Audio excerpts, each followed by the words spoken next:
Broadcasting to you live from the Milky Way galaxy, the solar system, planet Earth, North America, the United States of America, not California. We're talking Nashville for Blake Walley down there, and we're talking the Big L. Wait, Big L? Big L's a rapper. I didn't even know who Big L was until Harry Mack started dropping him into bars. I guess he was a big influence of Harry Mack, the world's greatest freestyle rapper. Blake got to join us in Nashville for a concert with Mr. Harry Mack. But yeah, so Big L, that's the Louisville. I don't know, you put the L on your forehead. That's not a cool thing, but the L in Louisville, it's a decent thing. So anyway, I digress, but my name is Brian Engelman. As I mentioned, this is Blake Walley, and we are joined today by all of you in the wonderful world of the internet connectivity empire. I don't know what the hell you want to call it, but thank you for being here. Thank you so much for being here. It's super cool. Today is Thursday, August the 3rd, 2023. And what we're going to be talking about today is the following. We're going to obviously talk about Donald Trump, Donald John Trump. Now, apparently, you can get thrown in jail for the rest of your life for talking, even though we have a First Amendment. I guess there's no big deal there, right? We're going to discuss. We're also going to discuss Tucker's Devon Archer interview, taking aim at the Bidens. What is that all about? Is that confirming corporate media control? I mean, go ahead, say no, disagree with that. Put it in the comments section below. How do you find us? YouTube.com/TheNewAmericanMedia. Rumble. Where else are we live? Twitter at American_media_. You can check out Blake. He's on Twitter at TV's Blake Walley. That's WALLEY. And also thenextlevelnews.com. But yeah, join our show live. Participate. You type the questions in. Tell us the stories that we didn't mention. Say, hey, this is important. Is this on your radar? We love incorporating it. So also, we're going to discuss Gonzalo Lira. We were kind of excited, Blake. We were optimistic about him, kind of getting back to freedom a couple of days ago when we did our Tuesday show. Things are not as positive right now. And I've pretty much had it up to here with Zelensky in Ukraine. Anyway, we'll talk about it. Is he a political prisoner that needs to be freed from Ukraine? Ukrainians kidnapping Americans. Let's just call it what it is. Ukrainians are kidnapping Americans. Do you disagree that this is a problem? Tell us in the comments. Okay, Fed boys, tell us the reasons why we're so wrong.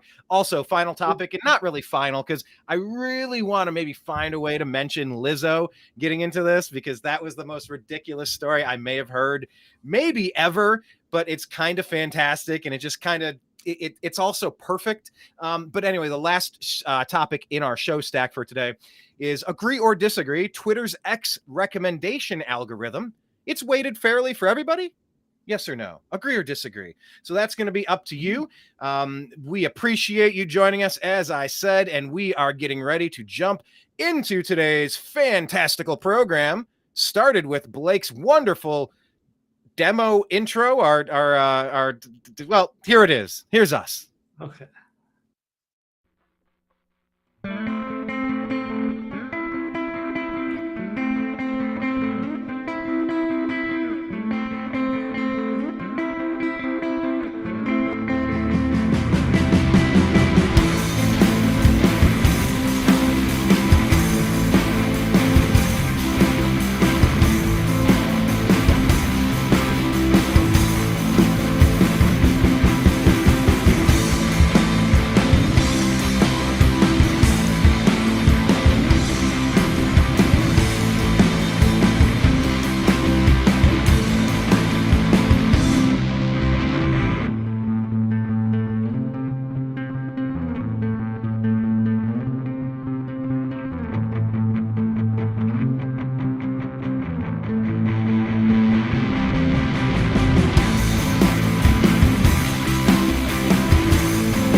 I do wonder how great of a listening experience that is if you're on Spotify and it's in your earbuds going "Rah!" at the end. But I digress. We got 100 edits to make on that, but I like it. I love everything about it except for the 35 edits I'd like to make, and I know that's going to just send us down a spiral of more work that nobody has time for. So I haven't even brought it up. I haven't even put the list together, but it's fantastic as it is. But it could also be 3 times as cool. It's awesome. Blake did that. And remember, Brian, you made a documentary. You are perfectly capable of doing video editing. You would be surprised at the things that it takes. You would be surprised. You would be surprised. Blake is the talented one when it comes to the editing and all of that jazz. But yeah, if you want to hire Blake directly for some editing stuff, you can reach out to him on Twitter at TV's Blake Walley. Anyway, let's jump into today's number one topic, Blake. Obviously, let's talk about the baseball game last night. No, I'm just kidding. Yeah. So, Donald Trump has been indicted a third time now. Blake, do you agree or disagree that this indictment is legally flawed and politically shady? Agree or disagree? Well, I am not enough of a legal expert to actually say it's flawed, but it is definitely politically shady. So I'm just going to agree and just assume that it is legally flawed. And the timing is obviously suspect. As you put in today's title, it's the third time. And we do have that video. It just seems coincidental every time that Trump gets indicted. It's to distract from something, or at least it's a major coincidence, but I'm going to say it's not. So, yes, it's all going on right now. You said we have the video. Yeah, I do have a video. Let's mentioned it. Let's play it. Okay, let's roll. Kenneth B. What the L? Nice. He's a wordsmith, that Kenneth B. I like him. What? Now I get this. Something went wrong, but don't fret. Let's see if we can pull it up. Oh, okay. Here we go. The timing of this indictment was coordinated to take the heat off Biden. Oh, of course. What happened? What happened? It never fails. I am going to send that to you, Brian, because every time, it runs perfectly fine until the show starts, and then it just totally falls apart. But I don't know. Blake has all week in between our shows to make sure he works on these things so that the technology. He was saying the same thing to me earlier because I tried to get the green screen to work. Well, that's totally different things here, Brian. We're talking about the computer power versus internet power. These are very separate. I am streaming on Elon's Starlink, which makes it difficult to run things as well as my own live streaming and my uploading. So I will let you take care of that. It's a less than 1 minute clip, and it's from Jesse Waters, and it was tweeted out by Ben How do I Johnson. pause? It wouldn't give me the pause option. I swear, text sometimes. We need a producer. Somebody, we're available. We got a catalog of material. We don't have to cuss, and you can probably edit that out in post-production anyway. But hey, we're open to take this show on the road if you want to jump, bring us on to one of your networks for sure. Here, let me go ahead and do the screen share. Yeah, wouldn't it be so cool if somebody could handle all of the behind the scenes things and the graphics and the videos, and you just set it up in advance and you can just focus on the show instead of multitasking? Well, anyway, shows do. Yeah. Huh? Oh yeah, most shows do. I have necessarily. We're a spontaneous internet show here, but yeah. But the spontaneity is what makes it awesome. Here we go. The timing of this indictment was coordinated to take the heat off Biden. This is the third time this has happened. You ready? On March 17th, Hunter admitted the laptop was his. And on the very next day, Trump received word Alvin Bragg was indicting him in New York. On June 8th, an FBI document broke that Ukraine paid Biden a $5 million bribe. And the next day, on June 9th, Biden's DOJ indicts Trump on the Mar-a-Lago. It's absurd. Yesterday, on July 31st, a Biden insider told Congress that Biden spoke with Hunter Biden's business partners dozens of times, and Hunter was paid handsomely to get his dad to fire the prosecutor in Ukraine. It's on video. And then today, August 1st, Biden's Justice Department indicts Trump on January 6 charges. The timing of this indictment was coordinated. There we go. All right. I mean, give it a question. Is the timing coordinated to distract the public at specific times? Like when they're under fire, all of a sudden, oh, hey, look over there. It's Trump. And then, I don't know, Brian just dropped out here. So that's another technical issue. he took one for the team to run that clip, and it just overwhelmed his 2 gigs of RAM on his 10-year-old laptop. Sorry, Brian, but I appreciate you pulling that. All right, there he is. That taxed Brian's computer power too much. He's only got 2 gigs of RAM on his computer. Look, dude, I went and bought a brand new Mac last year, and it was a piece of junk. I took it back right at the 30-day window. Actually, I think it was like half a day past it, and I had to get a manager to get him to swap it back for me. But it was junk, man. You couldn't plug anything into it. I'm like, I can't put a USB. I can't put a memory card. I can't like from my cameras. I couldn't use it for fucking anything. And it's like, Right. well, you know, the cool thing about the Macs, they have that magnetized little power strip. You plug it in the back, it snaps in. But if you walk into it, it pops right out and doesn't rip your computer out and slam it up against the wall or into the fish tank. So I'm like, oh, okay, at least that. No, it's all USB-C. Everything goes through USB-C. So they sold you another adapter for like $300 to plug into the one USB-C or something like that. And it had the other, and it didn't attach right. It was jiggly, jangly, falling off. I'm like, this friggin' sucks. And I've liked Macs. I've had 2 MacBooks, and they've been great over Right.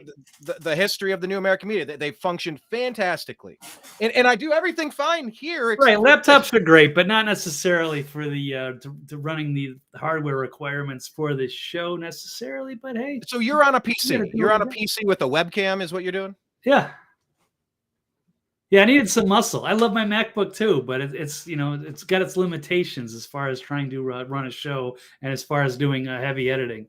But anyway. So it's all good. I got the hardware power, and Brian's got the internet. But and together we're Captain Planet. Or so, you almost have a Captain Planet shirt on. You got a not Team America. It's a Captain America shirt. Yeah, right, something like that. Yeah. Anyway, thanks for joining us on that little sidebar, that little quest. But once I played that, I got a big error message in the comments section, so I couldn't see anything on the screen that was happening. So I had to hit refresh. But anyway, Blake, what were you saying? We were talking about the timeline. Coincidence. So yeah, we've got some issues with this. I don't know exactly what's going on, because this is kind of happening at the same time that we're on the air. Okay. Circuits in DC as they are, indicting Trump again, and it's no coincidence. It's been hanging for like a couple of weeks. Like, he was supposed to get indicted. They floated that out. It was going to be imminent. They served him on a Sunday. And then it seems like they just kind of waited until it was, politically convenient. And then as soon as the Devon Archer thing breaks, and the walls are closing in on Hunter and Joe, then all of a sudden, oh yes, now they've made their move. So yeah, it's all going down on DC. We shall see, but obviously this is a major story. Yes, I'm just walk me through this. DC isn't even a state. Right. They have jurisdiction. They're not a state. They're a district. Criminals. Yeah. Kleptocracy. And they're going after their political rival. And they're trying to make an example of him. And they have to. They can't afford to have him get back into office, because they know what could potentially happen. Especially now, after they've gone after him as hard as they have. And so they're going to try to get something to stick. And here it is. And this is going into our question. There's another headline that I ripped off directly from the Federalist. We're close. So yes, this is 6 ways. This is Jack Smith's latest indictment is legally flawed and politically shady. And we'll just run down here. And his rush to get Trump has done serious violence to our constitutional order and Bill of Rights. So Special Counsel Jack Smith's latest indictment against Trump seeks to criminalize political speech and taking incorrect legal advice. Americans of all political stripes should be furious and deeply concerned by the course Smith has set this country on. So he has 4 counts on this indictment for Trump conspiring to defraud the United States by using knowingly false claims of election fraud to obstruct federal government function by which those results are collected, counted, and certified, Well, that's certainly debatable. Now, the second and third allege conspiracy to obstruct an official proceeding and the actual or attempted obstruction of an official proceeding.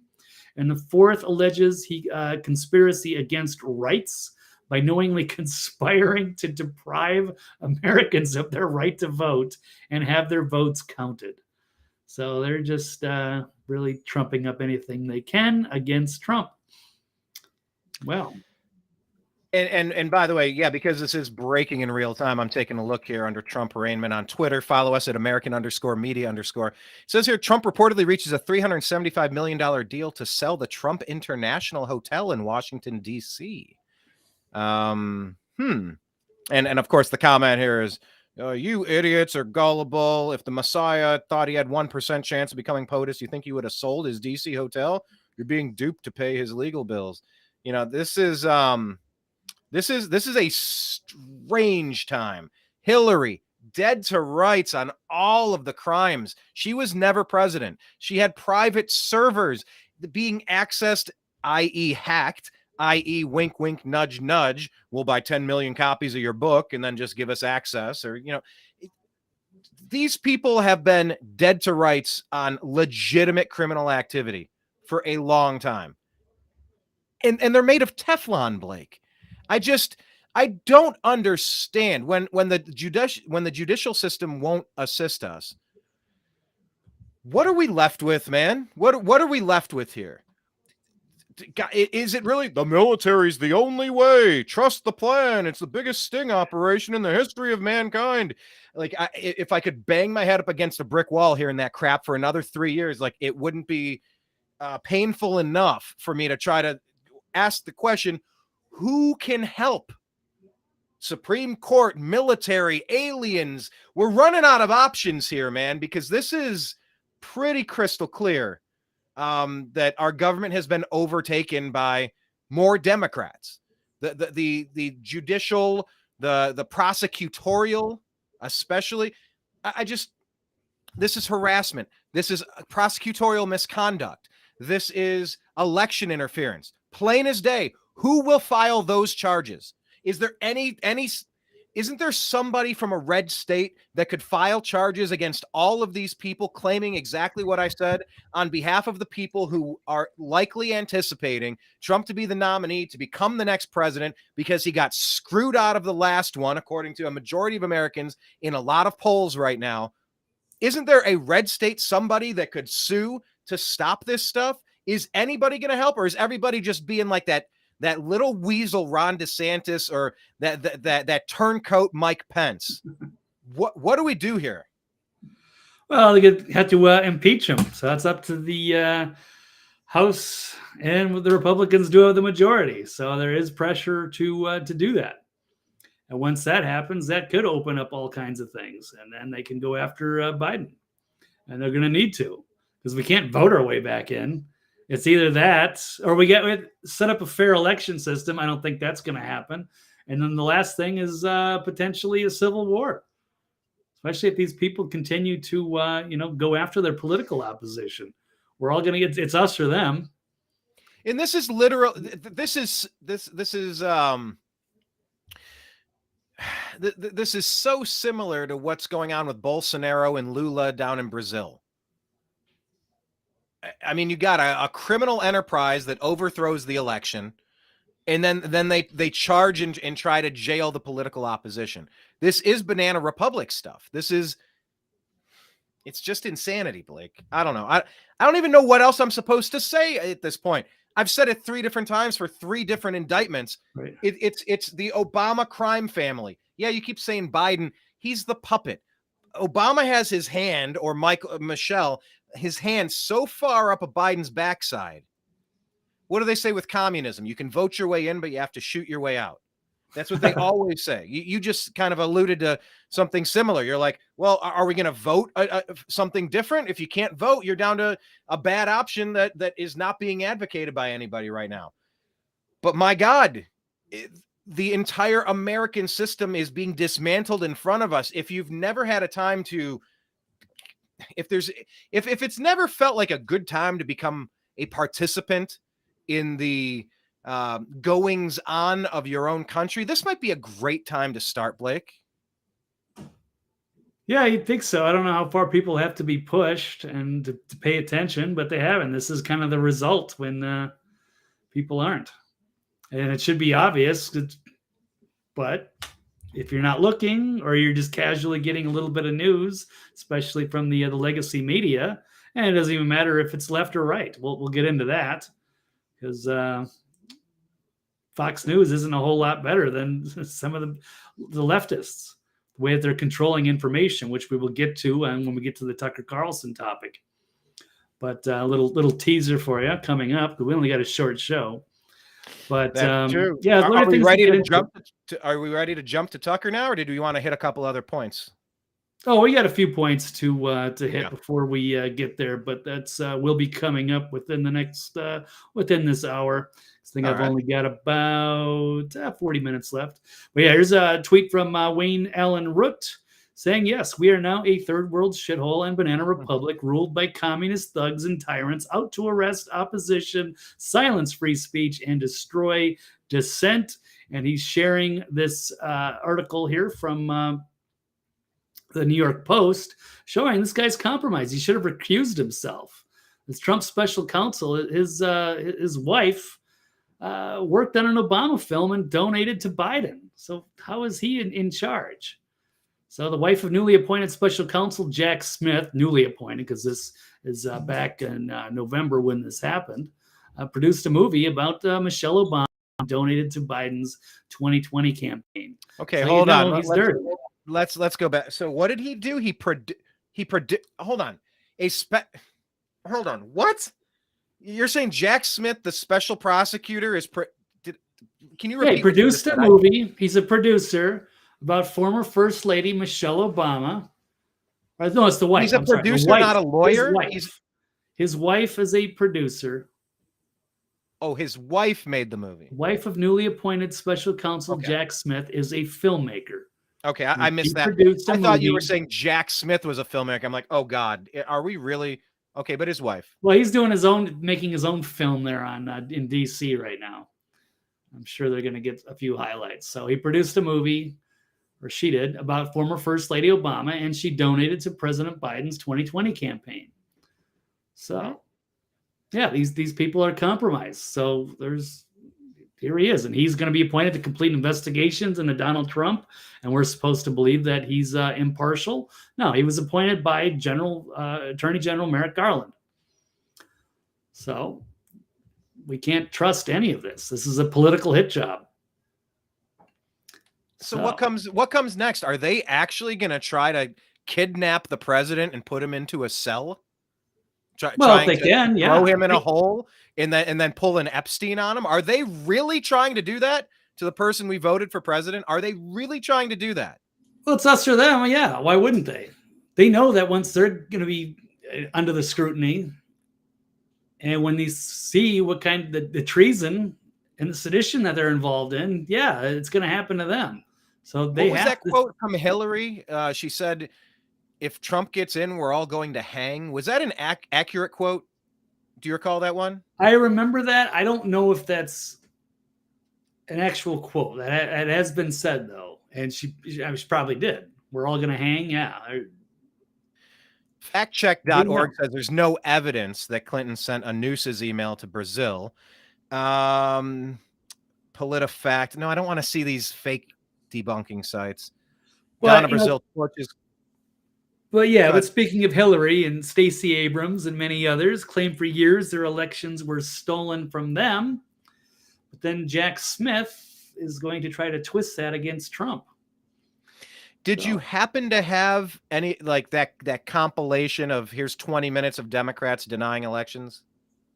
I don't, but what I do, I shared that on Twitter. If you guys want to go back, it's at American_media_. Scroll back a little bit, but it's like 10 minutes or 20 minutes of Democrats denying the election results. Right, but what I will do is I will show this quick clip here from Forbes a while ago about the Democrats' rhetoric at the impeachment trial. That the president in any way wished, desired, or encouraged encourage lawless or violent behavior is a preposterous and monstrous lie. In fact, the first two messages the president sent via Twitter once the incursion of the Capitol began were stay peaceful and no violence because we are the party of law and order. The gathering on January 6th was supposed to be a peaceful event. Make no mistake about that. And the overwhelming majority of those in attendance remained peaceful. As everyone knows, the president had spoken at hundreds of large rallies across the country over the past 5 years. Yep. There had never been any mob-like or riotous behaviors, and in fact, a significant portion of each event was devoted to celebrating the rule of law. Yeah, and by the way, protecting our Constitution. Yeah. And honoring the men and women of law enforcement. Want to get a word in there, Brian? Yeah. Maybe he might get to it. I'm not trying to steal his thunder, but I mean, the president requested the National Guard to be on site to oversee everything. It's over. There's nothing else that needs to be said. That's on Pelosi and Bowser. The president is the fact that the president requested the National Guard, is that an established and agreed upon fact, or is that still murky? Say that one more time. I was distracted there. The president requesting National Guard to be there on January 6th for that event. Yeah. Is it a known and established fact from both sides, or is that disputed in its accuracy? Are there people that claim that the president did not request National Guard, even though he was requesting National Guard during the whole riot season of 2020? And if we're going to start indicting people, where are the red state governors and the red state attorney generals that are going to indict the Democrats that were encouraging people to burn the cities down and bailing them out of jail for it? If we're going to start doing this, where the hell are the Republicans? Where is the fucking pushback for this? Sorry, Blake, go ahead. Yeah, no, this is a part of it. But yes, I do believe he spoke about that with the, I think it was the former sergeant at arms, but he also mysteriously died. So oh my God, quite got the answers for that. Oh yeah, the corruption runs very high, and they're willing to, jail, murder, anything they can to silence their opposition and stay in power. They have to, otherwise they could be going to jail for a very long time. And yes, this clip will continue to show some of these other clips showing the Democrats doing way worse things. And by the way, I don't want to take away from the rest of what he's about to say. He might have another minute. It's not. The rest of it is there's a montage, so it's not just him talking the whole time. There's there's other point to this. It's a short clip. Yeah, let's get to those. Okay, here we go. Contrast the president's repeated condemnations of violence with the rhetoric from his opponents. I am your president of law and order and an ally of all peaceful protesters. The vast majority of course of the protests have been peaceful. Republicans stand for law and order, and we stand for justice. I just don't even know why there aren't uprisings all over the country, and maybe there will be. My administration will always stand against violence, mayhem, and disorder. There needs to be unrest in the streets for as long as there's unrest in our lives. Right now. I stand with the heroes of law enforcement. And you push back on them, and you tell them they're not welcome anymore, anywhere. We will never defund our police. Together we will ensure that America is a nation of law and order. In high school, I'd take you behind the gym and beat the hell out of him. I think you need to go back and punch him in the face. Feel like punching him. We just want law and order. Everybody wants that. I want to tell you, Gorsuch, I want to tell you, Kavanaugh, you have released the whirlwind, and you will pay the price. We want law and order. We have to have law and order. Show me where it says that protests are supposed to be polite and peaceful. We believe in safe streets, secure communities, and we believe in law and order. Indict them all. Tell me there's not somebody in a really deep red state that could just be the equivalent, somebody on the other side that can push back, fight back, and bite back. It's only Merrick Garland that can indict people? We have a social contract with 49 we other got James states. Comer in your backyard, right? And there's if you're one Jim state, Jordan. you're in the middle. Hang on, I'm just trying to. Yeah. If you're one state, let's say you are for example, you can buy our merch. It's the up to the House Unhappy Hour. Let's imagine you're the state of Ohio, yeah, and you're in a social contract with an election with 49 other states. Yeah. Can't you indict to say that your actions have disenfranchised my legal agreement to participate in this union called the United States? I'm indicting you because you were encouraging civil unrest for the entire summer of 2020. Arrest him. Indict them. Go. You're telling me nobody can do this in Alabama and Texas? Pick your deepest red state. You're telling me nobody wants to push back or fight back? They're all bought off and paid for. They're all corrupted. They're all Mike Pence's and snake in the grass Ron DeSantis's. There's really nobody of any moral character that's going to stand up for us while we have a chance. Okay. Brian, they're trying to run the impeachment stuff, and those are Republicans from red states all working together. And yes, you've got your James Comer in your backyard. You've got Jim Jordan from your great state of Ohio. There are some people, yes, it's a lot of harshly worded letters, but they have the power to run that and to run the impeachment. And also Marjorie Taylor Greene, or if Kevin McCarthy's going to put the pressure on, I don't know. So yes, they have to. Because otherwise, it's going to be picked off one by one. We either hang together or hang separate, as they say. So it's going to have to be. But yes, they are going to. Otherwise, we just watch the Democrats slowly. They're going to put Trump away if they can, and I'll go back to some of these articles. Or these are just the 6 ways that the latest indictment is legally flawed and politically shady. So if this thing crumbles apart, then they're going to try to indict him in Georgia for some trumped up stuff over there, even though Stacey Abrams has been involved in saying the election was rigged over there. So yeah, they're going to have to try to prove a fraud conspiracy as the misapplication of obstruction laws, and it's perfectly timing for a trial for election season. So I think we kind of leave it on here. Inserting this case into the presidential election season as all the appearances of an attempt by Smith to substitute the judgment of his office, a single judge and 12 D.C. jurors for the millions of Americans who would otherwise have had the opportunity to weigh these facts alongside all the other political considerations that go into a presidential election.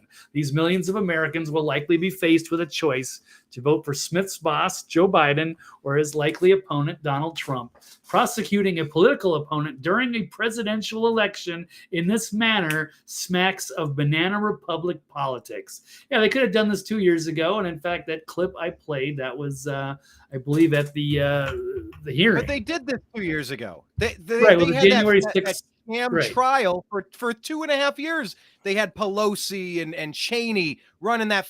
What happened to that? Nothing. And they're literally trying to make a remake of a movie that nobody watched. I mean, isn't it the exact same case they're making that they failed to make with Kinzinger and Cheney and Pelosi? Isn't it the same exact thing? Yeah, exactly. I don't even get how this is a thing. How is somebody not instantly jump? Isn't there? We just watched it. We where just the showed Supreme Jesse Court Waters can jump in and participate and squash some of this shit? No, it's a political hit job. These people are desperate. They are going to jail for treason forever if Trump gets back in. So they are going to do everything they can to take him out, and they will arrest everybody, including me, you, and every Republican they have to, anyone in MAGA. It's us or them. We can't blame them for doing that, of course. And I got to make the optics look like for the American people, like it's all Trump. Because once the scandal gets to Biden, the Democrats are finished. I did hear a good point. I'm trying to think outside the box here. I don't just want to vent and, off the top of my head, say what I'm saying here and try to be careful at what I'm saying. But I did see an interesting interview with Steve Bannon and Kash Patel. Kash, am I saying that right? Is that his last name? Kash Patel. Sounds right. They are, at least Kash, and judging by the reaction to Bannon, perhaps giddily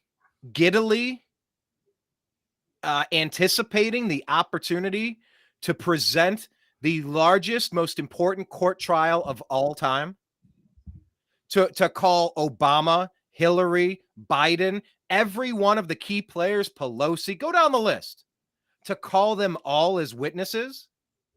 maybe that is the grand plan, to suck them in, to get them in a courtroom, and here you go.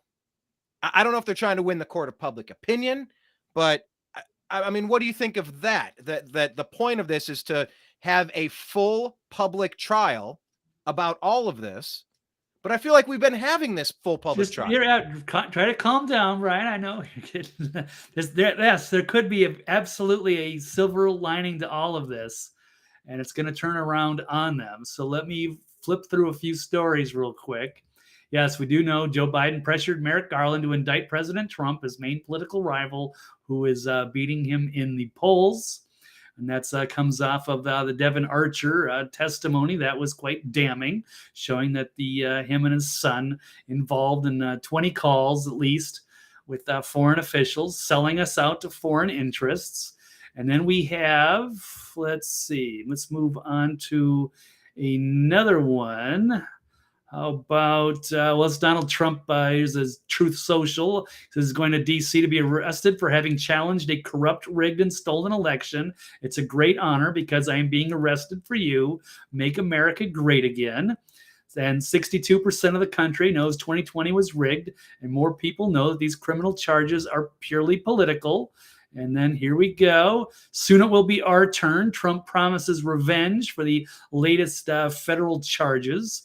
So if he gets back in, it's going to be hell for the Democrats. Gloves are off. And yes, and they did it all to themselves. Turnabout is fair play. And here is another one I have. Newest indictment gives Trump legal power that he never had before. So this is former President Donald Trump attorney John Lauro sees at least one silver lining in the DOJ's latest indictment of his client, because Trump will get to litigate why he believes the 2020 presidential election was fraudulent. And so maybe, I mean, if it's fraudulent, why wouldn't the judge just say, I'm going to exclude that, order in the court? Nope, you can't. Yeah, nope, we're not going. Couldn't the judge just exclude his opportunity to defend himself, though? I'm not sure doing yet. Everything else.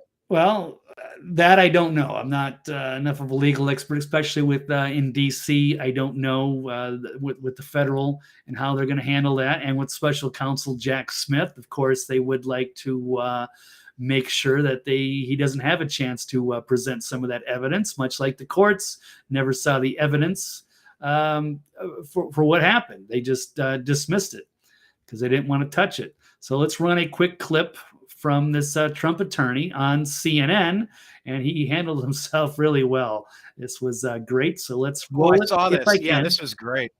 Legislators that you just mentioned there in the courts. Right. What was not true? That there were states where ballots were sent out without people asking for them, where there were changes in verification, where there were instances where ballots were not being supervised at drop-off places.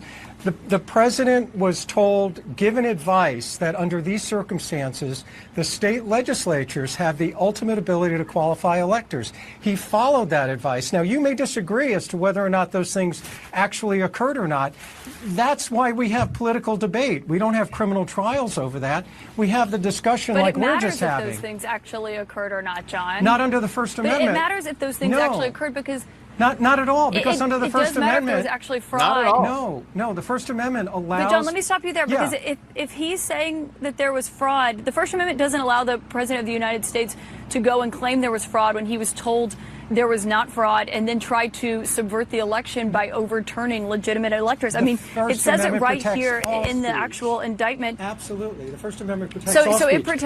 If we're going to have a situation where the Department of Justice is going to fact check politicians and indict politicians for political speech and whether or not they're factually accurate, then this country will shut down politically, because it's a never-ending cycle of tit for tat. And that's the risk of injecting politics into the criminal justice system. So right now, people disagree with President Trump. What's going to happen 4 years from now if somebody disagrees with President Biden in terms of what he said during the election? That's why we don't criminalize political speech. Political speech under the First Amendment has an almost absolute protection. Nobody gets to judge whether it's true or not, except the American people. And we do that in an election. We do that in an election. We do that in the case of a president by impeachment, but we don't indict people. Yeah, so There is. What is that girl's name? Assuming it's a girl, I'm not 100%. The people have questioned that because. Wait, what? Oh, oh God, this is a new thing. Wait, what? Look at the neck and the jaw. And I'm not, saying God. that anything's invalid, and I'm not, dismissing her appearance. But I'm just saying that what's her name? People have questioned. I think it's Ashley something. I know because she was in Ashley another. Biden. Did she take inappropriate showers with? No, I think it's a different Ashley. I don't know. But I'm searching Ashley, but I need more than that. I don't. You're remember. saying she? Oh wait. Okay, so she might be. Oh my gosh! All right, we don't have time for that. I don't even care. I care about the content of her information.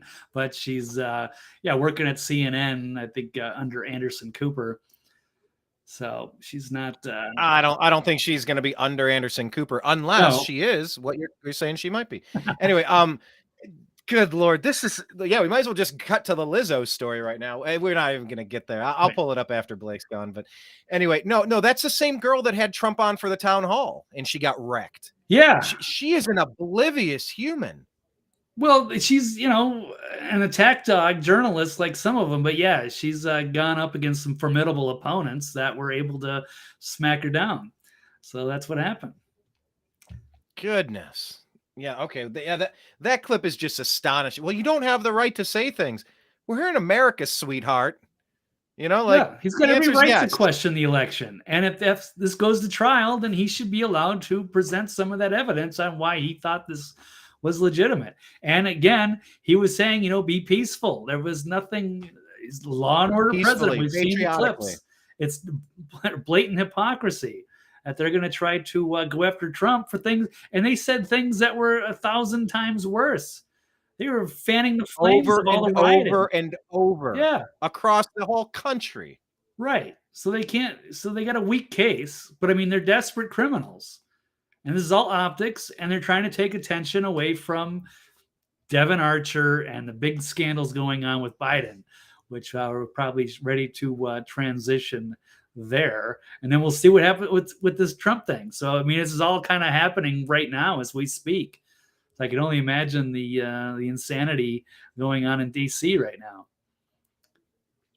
now. Real quick, Blake, how would you respond to Mike in the chat room who says that Trump is getting what he deserves? I'm concerned. I don't know what that means. What is he getting? What does he deserve exactly? He's already gone through 2 impeachments. They keep indicting him. Hey, Trump supporters, did you actually? This is one of the talking points that they keep putting out about, did we actually read the indictment charges? Yeah, actually, I did read the indictment charges. I read them off the Federalist article. There's 4 charges. What is the issue with that? So I don't know. Or am I just doing what right-wing YouTubers are telling you? I'm not right-wing. So I'm independent journalist. If anything, I would consider myself liberal. But not to be confused with the modern leftists. So I don't know exactly what that means. Then why do I say that? Yeah. Blake, I'd like to ask you a follow-up question. It sounds like he's the cult follower. Mike, you're the cult follower just repeating like the leftist talking points that I see anywhere on Twitter. What are you saying? There's nothing original about them. They stick to the exact same talking points or they're out of the cult. So I don't know what's going on here. But Blake, I'd like to ask you an important follow-up question on that same regard. Blake, then why do you sound so dumb, says Mike? Just if you wanted to retort to the accusation of being dumb, please. Well, I don't know. Stop changing the. All right, this guy's just calling names. You got to start from the beginning and watch the entire thing that we've discussed. So there's a lot of information there, including the YouTube with Trump's previous lawyer when he points all this information out with the leftist hypocrisy. So this is not being applied equally. And let's switch to the. We've only got about 15 minutes, Brian, but we got to transition to the next story here. I guess we haven't had to deal with. I guess we haven't had to deal with trolls under the bridge. Should we block the user no, on YouTube? Not at all. No, I don't care. It's not very productive, and it's just name calling. Like if they want to make points, make your points. They're fun to. It's fun to play tennis against an opponent. We don't just want to hit up against a brick wall in an echo chamber like you listening to MSNBC What separates Mike from the other leftists? Let's just hear, because I'm actually, like I said, I'm independent. I voted for Democrats, Republicans. I've been registered as a libertarian, as a Green Party. I'm as independent as you can get. But what separates Mike from the average leftist? He doesn't have anything to say. They cannot give you an issue where they have a different opinion than the collective. Otherwise, they're out of the collective. So I don't know. Well, it seems highly possible. Trolling, but yeah, I don't care. Go for it. You're allowed to have a difference of opinion. I'm not going to block you unless you're, harassing other people or doing something. Well, I mean, the main contribution is to call you a snowflake and to call you dumb and to call you a moron. Yeah, that's not a contribution. That's some bullshit. That make a point. If you have something intelligent to say, put it in. You can disagree, but this is ridiculous. We like Mike. Okay, we'll keep Mike in. Let's go to the next topic because we have a heart out with you. What am I not answering? Whether I'm dumb or something? I mean, what am I really supposed to answer that? I don't know what he's saying. There was. Yeah, I thought I already did. I thought I already answered the question. Next topic. We've given him enough air already.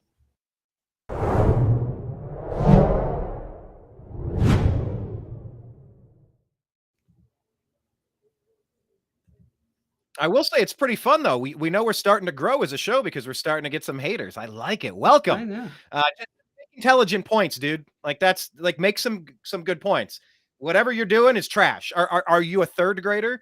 I mean, based on the level of blurts of nonsense. Just are we at a third grade level because you really are in home ec right now? Or are you in algebra? What?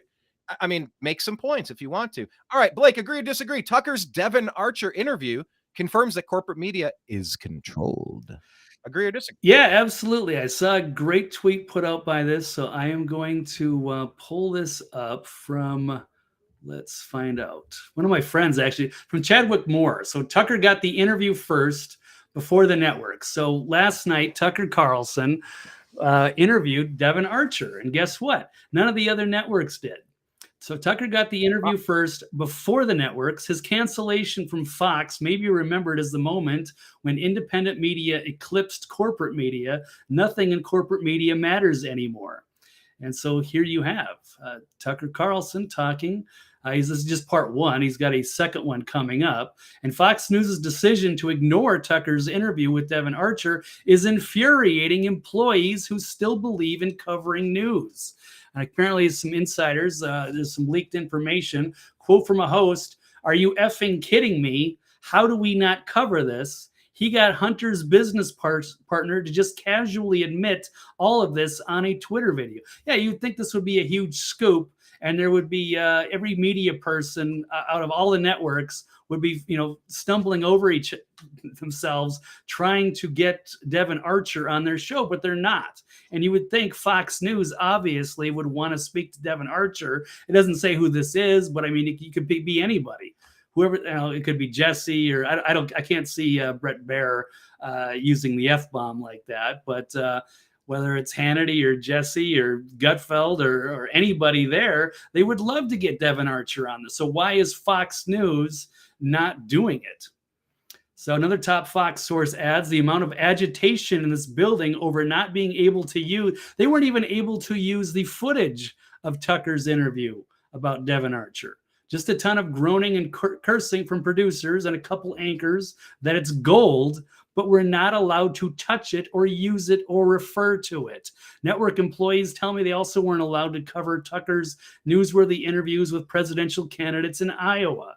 So yes, they have shunned him, blacklisted Tucker, and they are not trying to get these interviews. They are controlled opposition.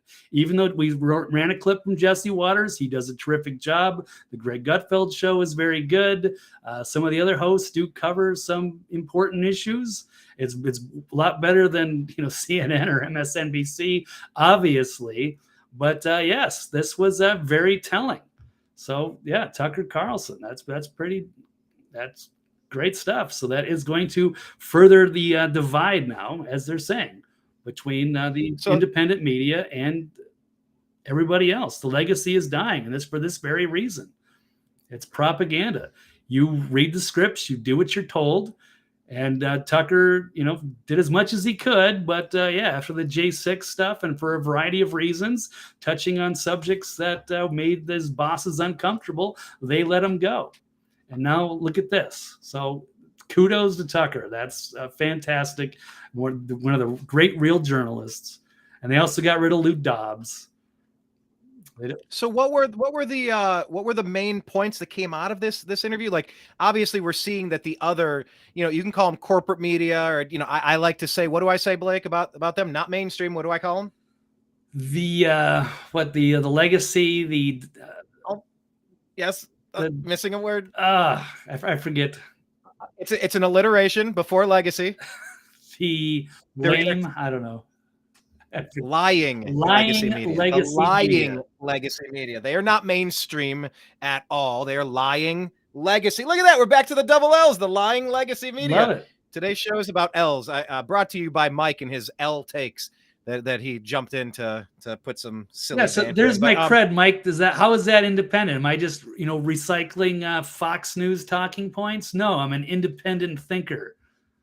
Yeah, we're not paid by Fox or CNN. Like we're doing this to uncover what's actually happening, and it gets frustrating when we're being lied to. So okay, what we've learned is that the lying legacy media, and by the way, my chat is like disabled. It is. I think Mike came in and messed it up. I think he's a Fed boy. I think he's one of the YouTube people trying to. Anyway, that's my suspicion. I'm actually having some technical difficulties now since Mike left. Yeah. Interesting, pal. Yeah. But okay, so we've kind of learned here that the lying legacy media isn't going to cover the biggest news story of American history. This is the most corrupt administration we've ever seen. The Obama/Biden crime family syndicate that we're peeling back the layers every single day more and more. So aside from learning that the lying legacy media is going to hide it, what were the main takeaways from the Tucker talk? Well, there's a few of them, just knowing that, although Hunter Biden is, reasonably smart, I think he went to Yale. He wasn't there exactly for his, his business acumen. He wasn't there for his knowledge or his legal work. He was the son of the president, and he has access to powerful people, and they know people in Washington and the Biden brand, the business associates. So they were willing to compromise the country and make business deals with terrible people around the world, just so they could enrich themselves and their family and their associates, some of which are in jail. And Devon Archer was one of these guys who said spoke out. So former Biden family business partner Devon Archer told House lawmakers Monday about the Ukrainian energy executives at Burisma hired Hunter Biden to develop the firm's brand and intimidate potential opponents. And those are the transcripts. And that's again, that was only part one of Tucker. We'll see what else comes out of part two. But and then of course, when they were at these business meetings, at these big dinners or whatever, and he would put the big guy on the speakerphone. It wasn't just to talk about weather or just idle chit chat or what everybody's having for dinner. It was clearly talking about your business deals, and there was millions of dollars at stake. So at least 20 times that they were on calls on speakerphone. So the records indicate Joe Biden actually interacted with family business partners more than 200 times, contradicting Democrats' denials of any involvement during some of those years. So Archer said, I think at the end of the day, part of what was delivered is the brand. I'm sorry, Brian, did you drop out? I'm not sure. But I've dropped out I've dropped out 4 times. The page is unresponsive now. So yeah, whoever this Mike character was might have jumped in to sabotage the show. I'm going to say it. But on top of that, unless he's a real Fed, I don't know. No, I mean, obviously. I mean, we have handlers. I mean, we have people that are anyway. I would assume that they just lurk and just take notes, and then they just report back to their bosses. Hey, wait, what did those two assholes say on the show today? Whatever. So, and then hey, have YouTube take them off the algorithms, something like that. I have no idea. So essentially, the Devon Archer. Back to that, because essentially he was just kind of reaffirming the things he had already testified to, right? No real bombshells. Just a recapitulation of what he said. I mean, obviously it contradicts what the Democrats would have you believe, and they did not want him to even speak. So they didn't want him or Gal Luft, professor from Israel, to speak out, because it's very damning to the Biden family and the entire Democratic apparatus. So, yeah, from the media to the politicians to everybody covering for this crime syndicate. Meanwhile, they're going after Trump for everything, just whatever they can to get something to stick. Did we want to discuss Mike Pence in his comments real quick? Because I mean, it's in the same vein of, you have Devon Archer out there trying to tell you what's going on, and you got Mike Pence, just this snake in the grass, this dirtball. And any thoughts on Pence? Maybe you're not prepared for it or have anything in the stack. I don't have anything in front of me, but yes, he is a backstabber. He never should have been there. He was just, picked and as the VP as a note on Trump. Like he's trying to sabotage Trump, and anybody doesn't deserve to be president. Like it is so disgusting. Anybody that aligns with the disgusting orbit of a Pence, of a DeSantis, these people that have turned on Trump, what do you think they're gonna do to you or the next person? If they can do this to Trump, a man who has means and a track record of doing a lot of good things, not perfect, many mistakes. Every president has made mistakes, but maybe some of the best work that we've seen in the presidential office in American history. If they can do this to Trump, they're going to do it to the next person. It's like, I don't get these people who are getting whispered sweet nothings or getting bribed millions and no, it's going to be totally okay. No, it will not. No, it will not. It is not going to be okay. You are toast. You're going to be toast if you don't fight this now. And they're splintering. You have the idiots on the Democrat side who say, oh, they're just talking about the weather. As dumb and as vile as the Democrats are, they at least stick together. Blake. They at least not good either. They back up the biggest idiots in their party every damn time. The Republicans splinter and wilt and whimper. I hate that party so much. Yeah, well, I know, but it's been split a few times. You've got the Tea Party came out, and then to go against the neocons, and then kind of the libertarian types. So, it'd be nice to see the Democrats splinter a little bit, but maybe we will after we had the radical Bernie faction and then the crazy squad. But hopefully they return to common sense and moderate policy again with RFK Jr. So I'm hoping that kicks something off. And who is his advisor? Dennis Kucinich. So I like that style of Democrat. If they can make a comeback, that could change a lot too. So it's just been a big battle against the establishment side. So we get some populists in there, and that could change everything. And then the Trump Republicans. So it's Tea Party, Libertarian, the MAGA Trump, but then you've still got those old neocons like Pence or the people that are funding DeSantis. Not that I think DeSantis is that bad. Oh, but they clearly want an alternative to Trump, and they're willing to throw money at him. But it's going to be a lost cause, it looks like. Which in the end, that's a win for America if all that money is being wasted. But this is the time to circle the wagons and protect. You have to protect him on this. So anybody not protecting him, you're done to me politically. All right, lightning round. One more topic, 2 if we're lucky.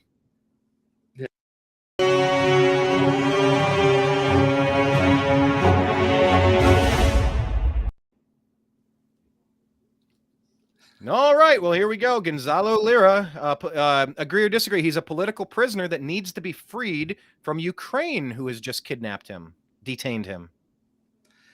Yes, absolutely. So unfortunately, yes, there has been that development. So we were all wishing Gonzalo the best because he was facing 5 to 8 years in a work camp.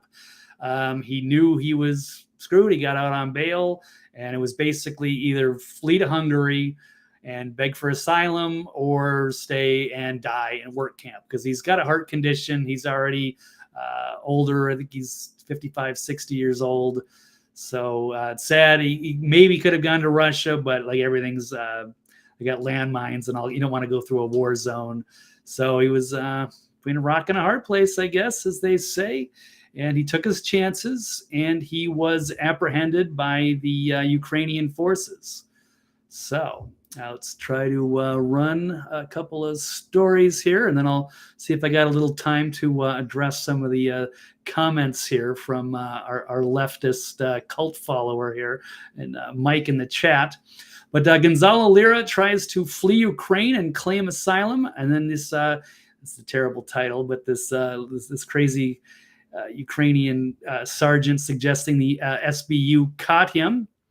So here's the 25-piece thread that Gonzalo Lira threw out because he wanted to warn everybody, and he hadn't made an appearance in a while. He was basically abducted, and he's just for what? Basically pushing propaganda, as they say. So let's, in the nature of time here, I don't have too much to get into, but he's pointing this out, and he's addressed everything, and it was even liked by Elon Musk on Twitter, which was cool because more people need to know about this because there is some bad developments with this. We want to get Gonzalo Lira back. He is a great journalist, and he deserves to be the protection. And he's also a U.S. and Chilean citizen, so he needs to be pulled out. Ukraine now rearrests American blogger trying to enter Hungary for asylum. Here it is. Chilean-American blogger Gonzalo, detained by Ukrainian intelligence last May for his pro-Russian sympathies, has reportedly been rearrested as he was trying to make his way out of Ukraine. His crime, publishing YouTube videos critical of the war and the U.S. Kyiv NATO stance. This out, and thankfully there are some people, this one's at the State Department, who did call it out and ask about the whereabouts of Gonzalo Lira and whether the State Department knows about it.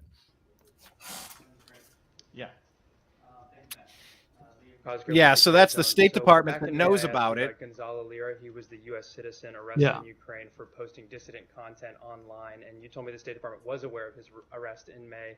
And we learned last night through a series of tweets by him that he had been tortured in the Ukrainian prison, and he was now on a motorcycle with a broken rib trying to flee to the Hungarian border. And so I'm wondering, you know, if this is true, given the State Department knew of his arrest and his detention, how has this been allowed to occur? We have a U.S. citizen being detained and perhaps tortured in the prison of one of our strongest allies. Well, you lost me with the perhaps, and if this is true, I think I'd want to verify those reports before I commented on it. Go ahead. Okay, well, now we have verified. It is true, and we actually have a great video. We need to run a few minutes of this just so people can see Gonzalo Lira and what he has gone through. Yes. Torture and being detained, and we're giving countless billions of dollars to Ukraine, and we can't get an American citizen out. It's really disgusting. It's what's happening. So let's roll this clip from Gonzalo Lira himself and warning us. Brian, you keep cutting out, but I'm going to run this clip of Gonzalo Lira.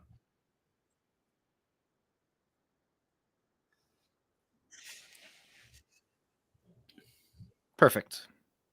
Arrested again, and God knows what will happen to me. So if I post again here on the video and on Twitter, then you know that I made it. And if I don't, then you know that I didn't. And I would ask you humbly that if you don't hear from me again, anybody and everybody who's watching this video, please raise a ruckus, raise a fuss, because ultimately, you know, as you can see in the indictment that I posted on Twitter. All of the pages are there. You can read it for yourself in Ukrainian and in English. The charges against me are just because of my opinion about this conflict. I did no harm to anyone. And they arrested me because they wanted to have on the nightly news a short little video of how they are fighting the propagandists. That's it. That's why they arrested me. The extortion stuff that I discussed, that happened later when they realized that I wasn't a poor schmuck. But the start of the genesis of this whole situation is because I had an opinion that went against the narrative. And that's why I went to prison. And that's why, if I'm arrested again, I will die in prison. So I ask you, please, as many people as possible, the American State Department knows exactly who I am and the situation I'm currently involved in. And they know the fate that awaits me. They know it.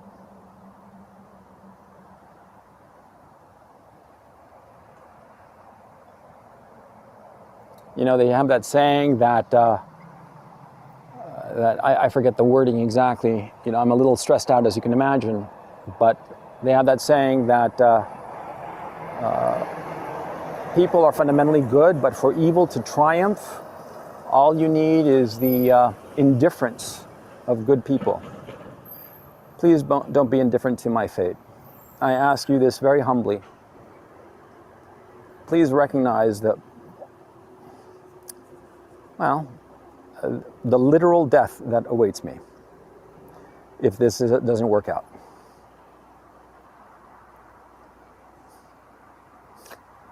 Understand what's going on.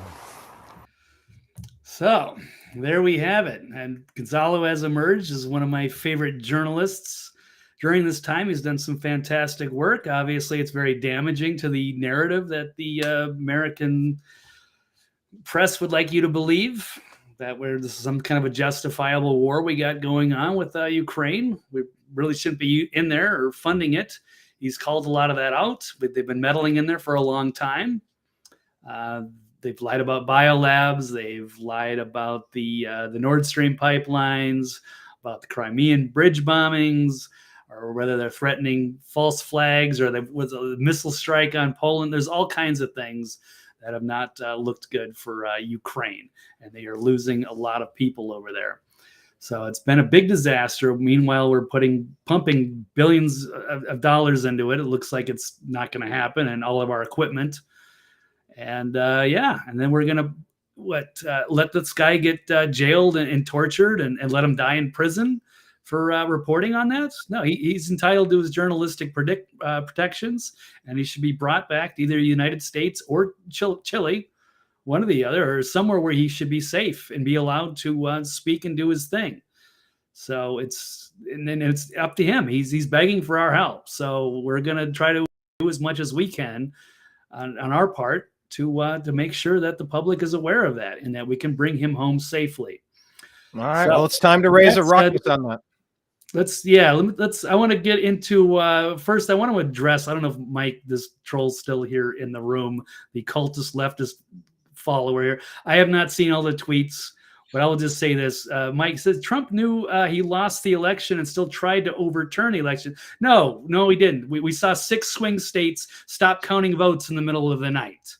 We never had a proper audit. None of the courts looked at any of the evidence, so that has never been presented. So no, we know that Joe Biden didn't get 81 million verified votes. I have not seen the signature matches. They dumped a bunch of late night mail-in ballots, the ballot harvesting, all kinds of things. We saw what happened with Georgia and them shutting things down, or the pipe breaking and votes under the table. I've seen enough. I've seen the vans pulling into the TCF Center in Detroit. No, so we don't know that he lost the election. I have a hard time believing Biden got 81 million verified votes. So no, that's bullshit. So, okay, so that's a conspiracy against the government? No, it's not. So that's why, Mike. I don't know where you get your news from. Okay, let's see. I don't just enjoying your laughs with your delusional take. Hey, Mike, let's find where your show is. I would be curious to see how credible you are if you do your own live stream. I'll be happy to participate. Says of giving me valid points and I'm choosing to ignore them. No, we read the indictments on here. So you came here with your tired talking points from the left, and we dismissed it. So I don't know what else he's got. Why are Republicans such delusional morons? That's really not constructive criticism. Again, we're just calling you out as the typical leftist cult follower. Nothing original, no original thoughts at all. Let's see. I don't know what else does he have. He's giving me facts on what's going on. What facts are going on here, Mike? You presented nothing. So no, it's just vaguely throwing a plate of spaghetti up against the wall. Your facts are vague. Well, you didn't provide anything valuable. You just threw spaghetti on the wall. Blake, before you bounce, Twitter's X Mike, you're a joke. Get in the ring. We'll have you on someday, and we'll see how. Yeah, let's see how it stands up. It would be like you talking to that communist. Remember? When we did Philadelphia in 2016, talking to the communist. Yeah, that was fun. Yeah, and I'll have a respectable conversation. I legitimately want to understand where you're coming from. But I mean, I've heard all these talking points already. So you presented. Well, I mean, it's not a talking point to go, ha ha, you are 100% wrong. That's not a talking point. Right. That's just launching a plate of spaghetti up against the wall. But Blake, Twitter's X recommendation algorithm, just your quick thought on that, because I know you got to run. Yeah, I've got to go soon, but I do have a little more flexibility in time here. So since we have some. Oh, I did not know that. Okay, I don't want to push it any farther here, Brian, because yes, I was originally going to be rescheduled, but that doesn't mean I get all that much time. I'm still trying to get to my other destination. I just have a little more flexibility. So that's good. I have a little extra time to address some of these important issues that we have today. And the last one that if you do note, I've been trying to hurriedly speed you along. Yeah, no, I know, because originally I thought I had to get out of here at the quarter after, but I do have a little more time. Okay, so. Because you follow this Twitter algorithm story more than I have. I'm like, I don't really have a thought on it per se. So let's dig into this. Is just something I happened to see last night. This is Freddie Reynolds. I follow him. He's a financial guy on the crypto Twitter, which has been very exciting lately. And I saw this post, so I'm bringing it over. I don't know if this is 100% accurate or not, but it certainly would explain something, because we've all kind of wondering how the algorithm actually works. So what he's saying is that one mute cancels out the impact of 148 likes. So that's how they weigh these things. So more people should think of muting as not only something to clean your own feed, but as the 148 times negative dislike button. So I haven't really muted or blocked anybody on my political Twitter, on my main channel, on my TV's Blake Walley. I welcome criticism, what have you, as long as it's not annoying or whatever. But the on Twitter, I mean, on the crypto side of Twitter, there are a lot of like spam accounts that just clog feeds on certain things. So I've muted a few accounts, but I have no idea, which, it's probably helping the algorithm in that sense. But if somebody mutes you, I mean, that's pretty serious, the way that it weighs against you. So if you have to have outweighs 148 likes.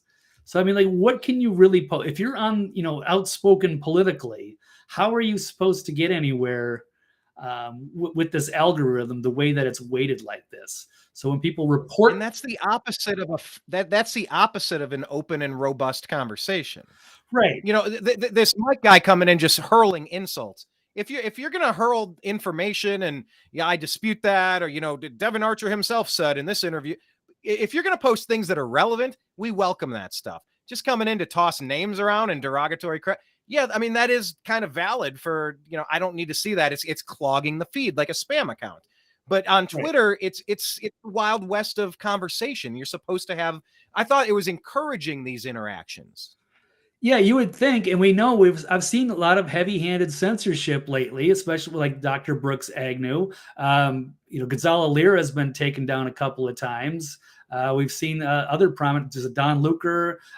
We not too many to name, and he's just even personal friends of mine. Larry is one. There's a few other ones, and David Lopan. But there's, we don't know exactly how the algorithms are affecting people. But apparently, so if somebody likes your tweet, you get a score of 0.5. If they retweet it, you get a 1. If they click into your tweet and reply or something, or stay there for a little time, you get actually 11 points.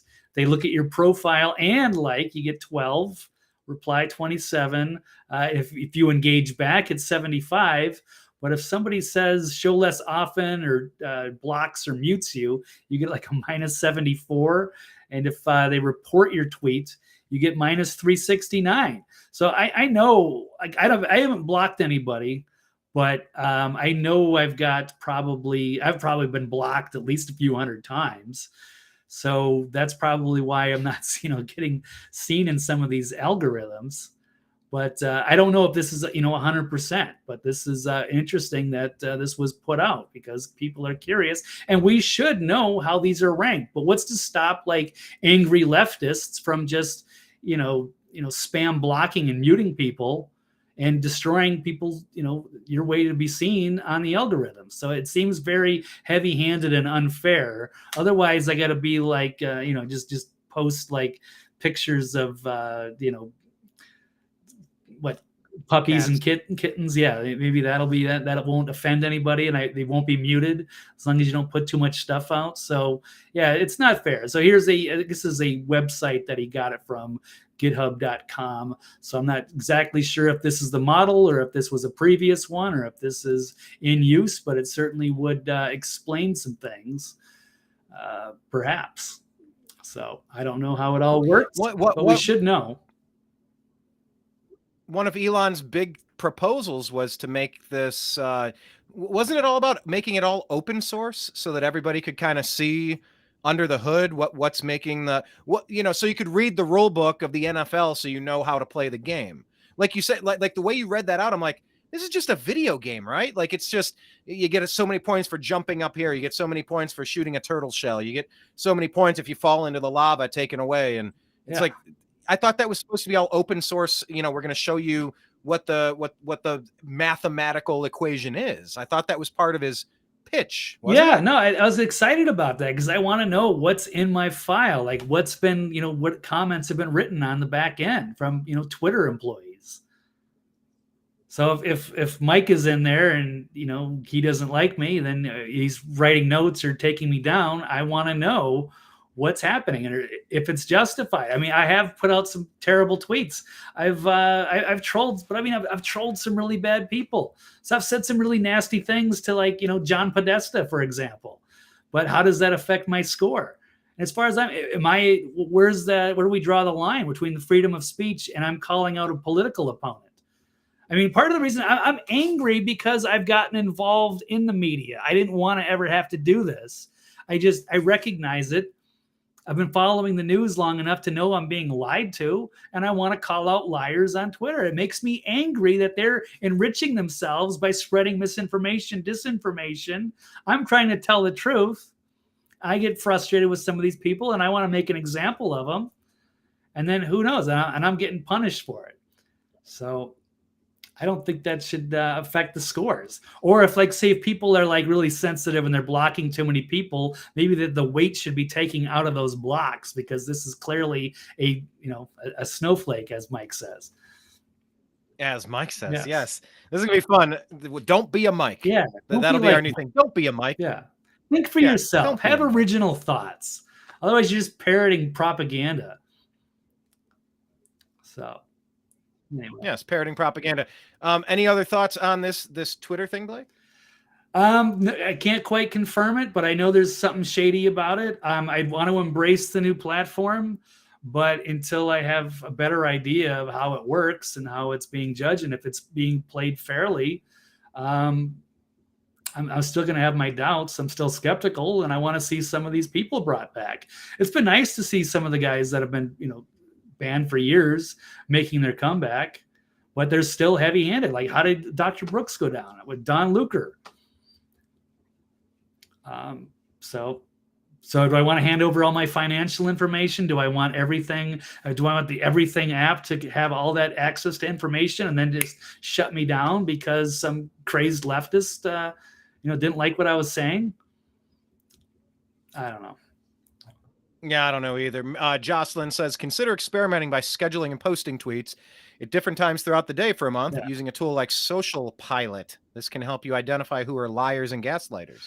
Yeah, we definitely have to get into some more of these like AI or programs so that we can put out more stuff. Or the Tweet Deck, I think that's another one. I'm not sure if they're going to change some of them because of now it's X, how they've changed it. But certainly to be a little bit more prolific. But I want to make sure that I'm playing on an even field.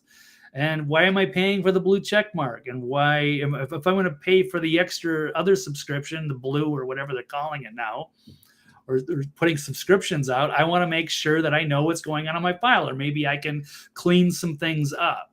I'm willing to work with them, and I'm willing to be transparent about it. I'm willing to apologize if I'm wrong on stuff. I do get things wrong sometimes, or what have you. But this needs to be an open and transparent process. But that's the messy result of a First Amendment. And it's beautiful. It's a beautiful mess of conversation. Yeah, that's what it is. But as long as it's civil discourse within bounds, there's a way to make these algorithms work for everybody, I think. Well, they're clearly trying to make their money. Jocelyn was suggesting that if you don't pay your $8, you're not going to be seen anyway. That's plus 11, and yeah, I mean, I'm still hidden anyway. I can't even troll anymore. I have to do the quote retweet. Otherwise, it won't be seen. Most people will you'll have to click see more responses or what have you on the very bottom. So is it just time to create Yeah, because the blue check mark. Is it just time to create a new Twitter profile? I've got another Twitter profile. That's how I know that I can't see. I mean, a third. Oh, a third. I don't know. We should do it. We should do a third one for this show or something, so we can post some of these questions. Well, we will. I promise we will do one for the Agree to Disagree show. It'll be a standalone, separate account. But I mean, a third individual Blake Walley account. Something starting from scratch. Looking at the algorithm, seeing how to play the game of Mario, how do you score the coins, and how do you avoid, getting stomped by a Koopa? I've already put too much time already into the Blake Walley account. I just want to know, what do I need to do to boot off my neck? But here's what I'm saying. I've already traveled down the wrong path this long. I need to keep going down the wrong path. It's never too early to get off of the wrong path. And if your account is compromised, and if it's shadow banned, if it's hidden, if it's deranked, if it's deboosted, if it's all of those things which you claim and suspect, and let's just say that it is, set it there, start a third one, and just start from scratch, fresh, and see if you can get different results with that. And then if you're able to figure out the algorithm, you can go back to account 2 or 1 and try to make sense of that and boost it again. But in the meantime, maybe you could have a third version of you trying under the new terms to kind of stay in line. Well, my second account is predominantly crypto stuff and like cat pictures and stuff. So I don't think it's just kind of a joke, account. It's a shit posting account, but I don't do heavy political stuff. So there's no reason for that one to be under scrutiny. But it's not that I'm trying to build anything there. It's just a different method, because sometimes it's easier just to be incognito on certain affairs. But this is my main account, TV's Blake Walley. And speaking of that, that's probably my cue to go. So yes, please follow me at TV's Blake Walley on Twitter. And of course, the archive will be at thenextlevelnews.com with this show and anything else I have time to post there. But yes, but it's been delightful, and we'll have to do it again next week, next Tuesday and Thursday. Absolutely. Blake, I do suspect, though, that you're just trying to run out of here before we talk about Lizzo showing interest in the banana sex show. 5 minutes. 5 minutes. What do we got? I know that this was a Liz this from bizarre TMZ thing. I didn't even think it was real, but yes, let's hear it. Hit it. All right. So according to TMZ, Lizzo kept an eye on the famed banana sex show in Amsterdam for years, sharing her desires way before being sued for allegedly pressuring backup dancers to get in on the act. All right. So here's the deal. Lizzo talked about wanting to go to a specific live sex show in the city's infamous red light district during a 2019 interview with an Amsterdam radio station. The same show she's now being sued over. In her interview with 3FM DJ Frank van der Lende, Lizzo reveals her love for live sex shows in Amsterdam, and she asks the hosts about the banana sex show where patrons eat bananas out of the sex performers' vaginas. Vagina. We need to cut to Trump saying vagina. Lizzo excitedly talks about her desire to find out where the banana show happens, explaining, "That's what I want to do. I need my potassium, if you know what I'm saying. My puss-tassium." So here you go. This is called the what is this? Bananen Bar? Bananen Bar in Amsterdam. Radio host tells Lizzo the place she's looking for, Bananen Bar, the venue mentioned several times in the lawsuit she's now facing. Being sued now, Lizzo is, by 3 of her former backup dancers who say they were sexually denigrated by Lizzo while on the job. The suit claims the dancers, during a February 2023 tour stop in Amsterdam, Lizzo took them to Bananen Bar and pressured them to interact with the sex performers. The dancers claim Lizzo began inviting cast members to take turns touching the nude performers, catching dildos launched from the performers' vaginas, and eating bananas that were protruding from the performers' vaginas. It's unclear if the alleged incident was Lizzo's first time at Bananen Bar, but she's clearly had the show on her mind since 2019. Blake, there it is. That's happening. That's a thing that's happening in the world. It's a degenerate world. Yeah, the culture's failing. Yeah, she's what was her big song again? I swear I saw her perform a couple of times when I was out in LA at private parties. You saw her performing at multiple private parties? Because I worked one of the Grammy parties, and I swear she was in one of the she did her own private performance. And it was it was some vulgar song, what have you. Ready. It's About Damn Time. Yeah. I'm gonna read some songs.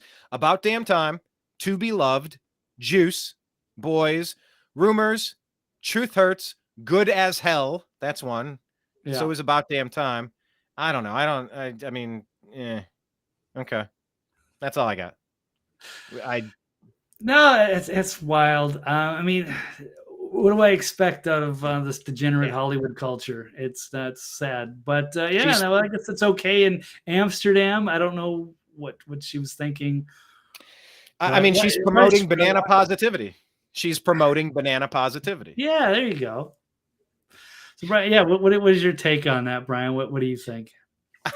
I think I just said it. I'm still just laughing. I'm just still beside myself. I'm just having a hard time trying to make sense of this world. It's I'm trying to pinpoint, actually, and we've been having this debate in various groups, maybe in the Agree to Disagree private group in Facebook. Did we enter a parallel dimension, and when was it? We're talking about CERN. Yeah, there you go. CERN. So they opened a portal to hell or something, and we're on this weird timeline. It's like Back to the Future 2. We're on the Biff takes over the city. He's the casino owner.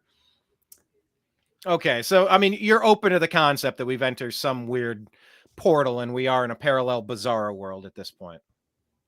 Yeah, it's absolutely possible. Why not? So I don't know. I don't know. There'd have to be other parallel worlds we would see where things were different, and they'd be like, "Oh my God, I can't believe how weird your world is." They have flying cars in your world? Yeah, like everything. Hillary and Obama and Biden all got locked up in your world? The Cleveland Indians are still the Cleveland Indians, and they won a World Series in 95, 97, and in 06? That's awesome. In 2016? Because we have 0 of those. Yeah. Jocelyn, it's not appropriate boss behavior. Yeah, okay, not okay. Yeah, that's a little over the top and above and beyond. It is a hostile work environment, absolutely. I can't imagine your boss trying to pressure cast members. It's something. It's uncomfortable. She's clearly not. She clearly has limited boundaries. But she's got to respect the other people. But it just could be some more, toxic narcissism that is quite pervasive in the entertainment world. So, Kenneth B's responding to the question. Kenneth B's responding to the question about when we went into the bizarre world. He's not certain about it.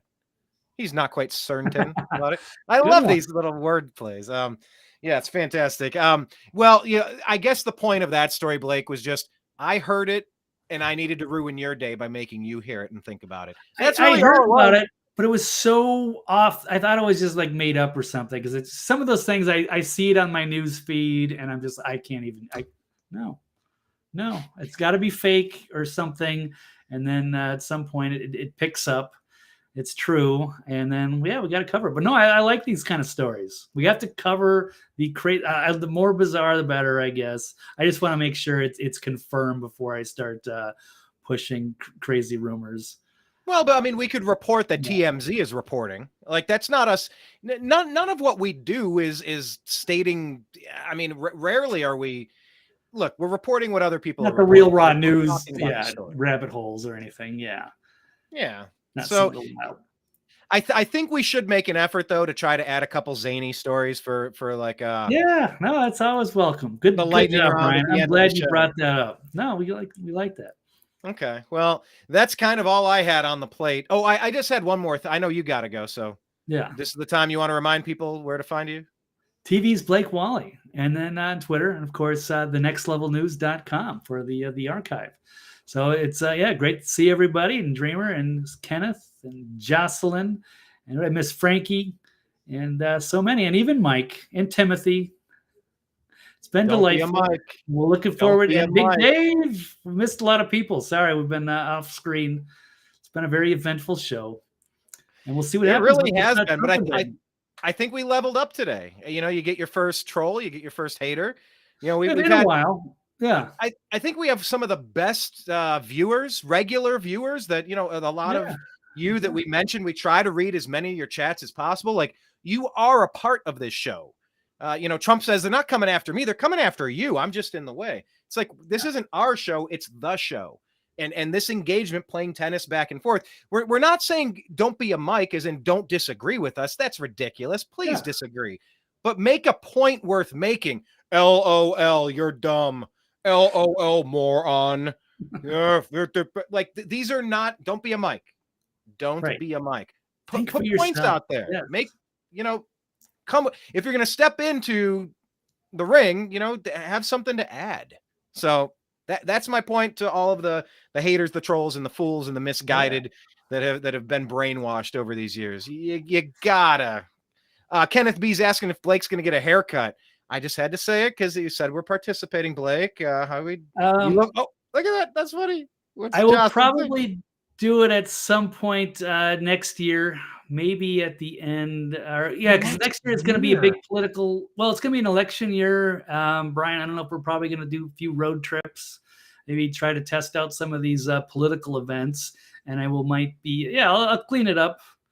It was a nice run, so I liked rocking the long hair for a couple years. It was a phase. And it's probably a few more months, and then I will snip it for next year. It's been so easy, too. It's just let it rock. When I have short hair, I got to make a haircut every 6 weeks. I've got to use product. And, I don't know, maybe 2 months. It grows fast, and then you got to use all the, the gels and conditioners and products, and it's a lot more maintenance. So, but there's pros and cons. But anyway, I think I went 2 months between my last haircut, but I just got one a week or two ago, and man, you blink and then it's all out of control, and you're like, oh, I got to snap out of this. Nothing will make you feel better than getting a nice, crisp, clean haircut. Even if Blake is just to get in, get the split ends and get a good shampoo and conditioning and trim up the neckline and maybe take care of the caterpillars on the eyebrows. Like, my mom was a cosmetologist. So up until I went to college, actually, no, I drove back 2 hours every time to get a haircut from college. Until I moved to Los Angeles, my mom was really the only person that ever cut my hair. We had one of those chairs in the basement. You'd stomp the thing and it would raise the seat up. And so like there's a whole setup in the basement. Yeah. The barber, the whole setup. Yeah, those are nice. Yeah. Pretty rad, actually. But yeah. Anyhow. All right, Blake, tell people one more time where to follow you. TV's Blake Walley, thenextlevelnews.com. Thank you, everybody. Excellent. Looking forward to next time. The last thing I was going to say, just relevant or not, NFL kicks off tonight with the Pro Bowl game. The what do they call it? The Hall of Fame game. Yeah. The Hall of Fame game. And Joe Thomas, who has like the Cal Ripken streak of starting without being pulled for whatever, it started games. He is the Iron Man of Iron Men. He's inducted in the Hall of Fame this year, the left tackle during all those horrible Cleveland Browns years. Joe Thomas was a legend, now broadcast man. So he's going to get some attention at this, but it's going to be Aaron Rodgers on the Jets versus Deshaun Watson on the Browns. It's going to be an awesome matchup. I'm a super Cleveland Browns fan. I'm very much looking forward to it. Welcome back, football, everybody. So I'm super excited for that. And I hope you are too, because whatever. But Frankie says 100%. No haircut. Frankie says no haircut for you, Blake, just so you know. All right. Yeah. It's going to be a divided issue. My ex-father-in-law, he went bald, and he said, if I would have known that I was going to go bald, I would have grown my hair down to my ass. I always remember that quote. I still laugh at it, but I don't know, Blake. It looks like you're going to have hair for a while. Good for you. Should be all right. Yeah. I'll grow it out again, but I'm getting a little bit of the gray, so might be time to snip, but a few more months. All right, buddy. Peace, well, you have a great rest of your day, sir. You guys too. All right. I'm out. Goodbye, everybody. All right. So Blake's going to leave. I'll just make sure I checked out your comments here. Timothy Hanlon talking with Jocelyn. So you're saying people in VV. Now, if you don't know, now you know. That's the Verde Valley. In the Verde Valley, you're worth before the Verde River is mentioned in the Pussifer song. About the Verde River in the Verde Valley. She's saying people in VV are really wonderful. If you're around this weekend, my daughter's art show opens in Jerome on Saturday. That's awesome. Jocelyn, cool stuff. Kenneth saying mullet. Yes, I think we need a mullet for Blake. Before he goes and cuts it, I think we need to get him a Theo Von phase. Everybody needs a Theo Von phase. Mine was probably like in 5th grade. I had a rat tail. I tried all sorts of, I shaved my head. I grew it down to my shoulders. I dyed it purple. I put steps on the sides of it. I had this little flip thing that I did forever. And it was like this flip up front. I don't know. Now I just kind of mess it up a little bit and off to this side. It used to be that. So, I don't know. You gotta, koi fit if you got it. Ooh, would that make good merch? Koi fit if you've got it. What does coif even mean? Am I using that word properly? A woman's close-fitting cap. No. Oh, yeah. To style or arrange someone's hair. Typically in an elaborate way. Her elaborately coiffed hair. COIF. Damn, that's a $1 million word right there. Thanks for pulling that out of me. I didn't know I was going to drop a coif reference. You might head to Sedona for dinner. Oh, Sedona's cool. Stayed at an Airbnb there or a bed and breakfast rather. Hang on, let me think. No, I remember the hotel that I stayed at on the river in Sedona, which was cool. But I remember we went to Jerome, Arizona. It's about 12,000 miles straight up in an old copper mining town, once voted America's wickedest city. Now it's it's an artsy fartsy kind of town, but Maynard James Keenan from the band Tool, Pussifer and Perfect Circle. He resides there, I believe, and he has his Caduceus Vineyards there. And what is it, Strong Arm or Strongbow or something? He's got his whole empire up there. He's got a bar and he's got a store and a restaurant and the winery and all that. So it is a neat spot. But I remember staying at a bed and breakfast in Jerome overlooking Sedona as Sedona burned. There was some wildfire activity at the time. It's an excellent area. I love that whole region. It's just, I don't know, it's just neat. What else here? We're in Jerome. It's a small. Oh yeah, we're in Jerome. It's a small town. So here, let's give her some love. Go support the art show of Jocelyn's mini Jocelyn, the Jerome Artists. That's such a hard word to say. Artists Cooperative Gallery. The Jerome Artists Cooperative Gallery. I don't know if I've told you before, but I once went on a quest in Jerome, Arizona. The person who was cutting my hair quasi consistently in where was I at? On Melrose, at Floyd's. Where was that? I guess it was Hollywood. I think it was Hollywood. She told me a story about, we got to talking music, and I'm a big Tool fan, and she said she was as well. She told me about this town called Jerome. It wasn't on my radar. She told me everything about it that I just told you.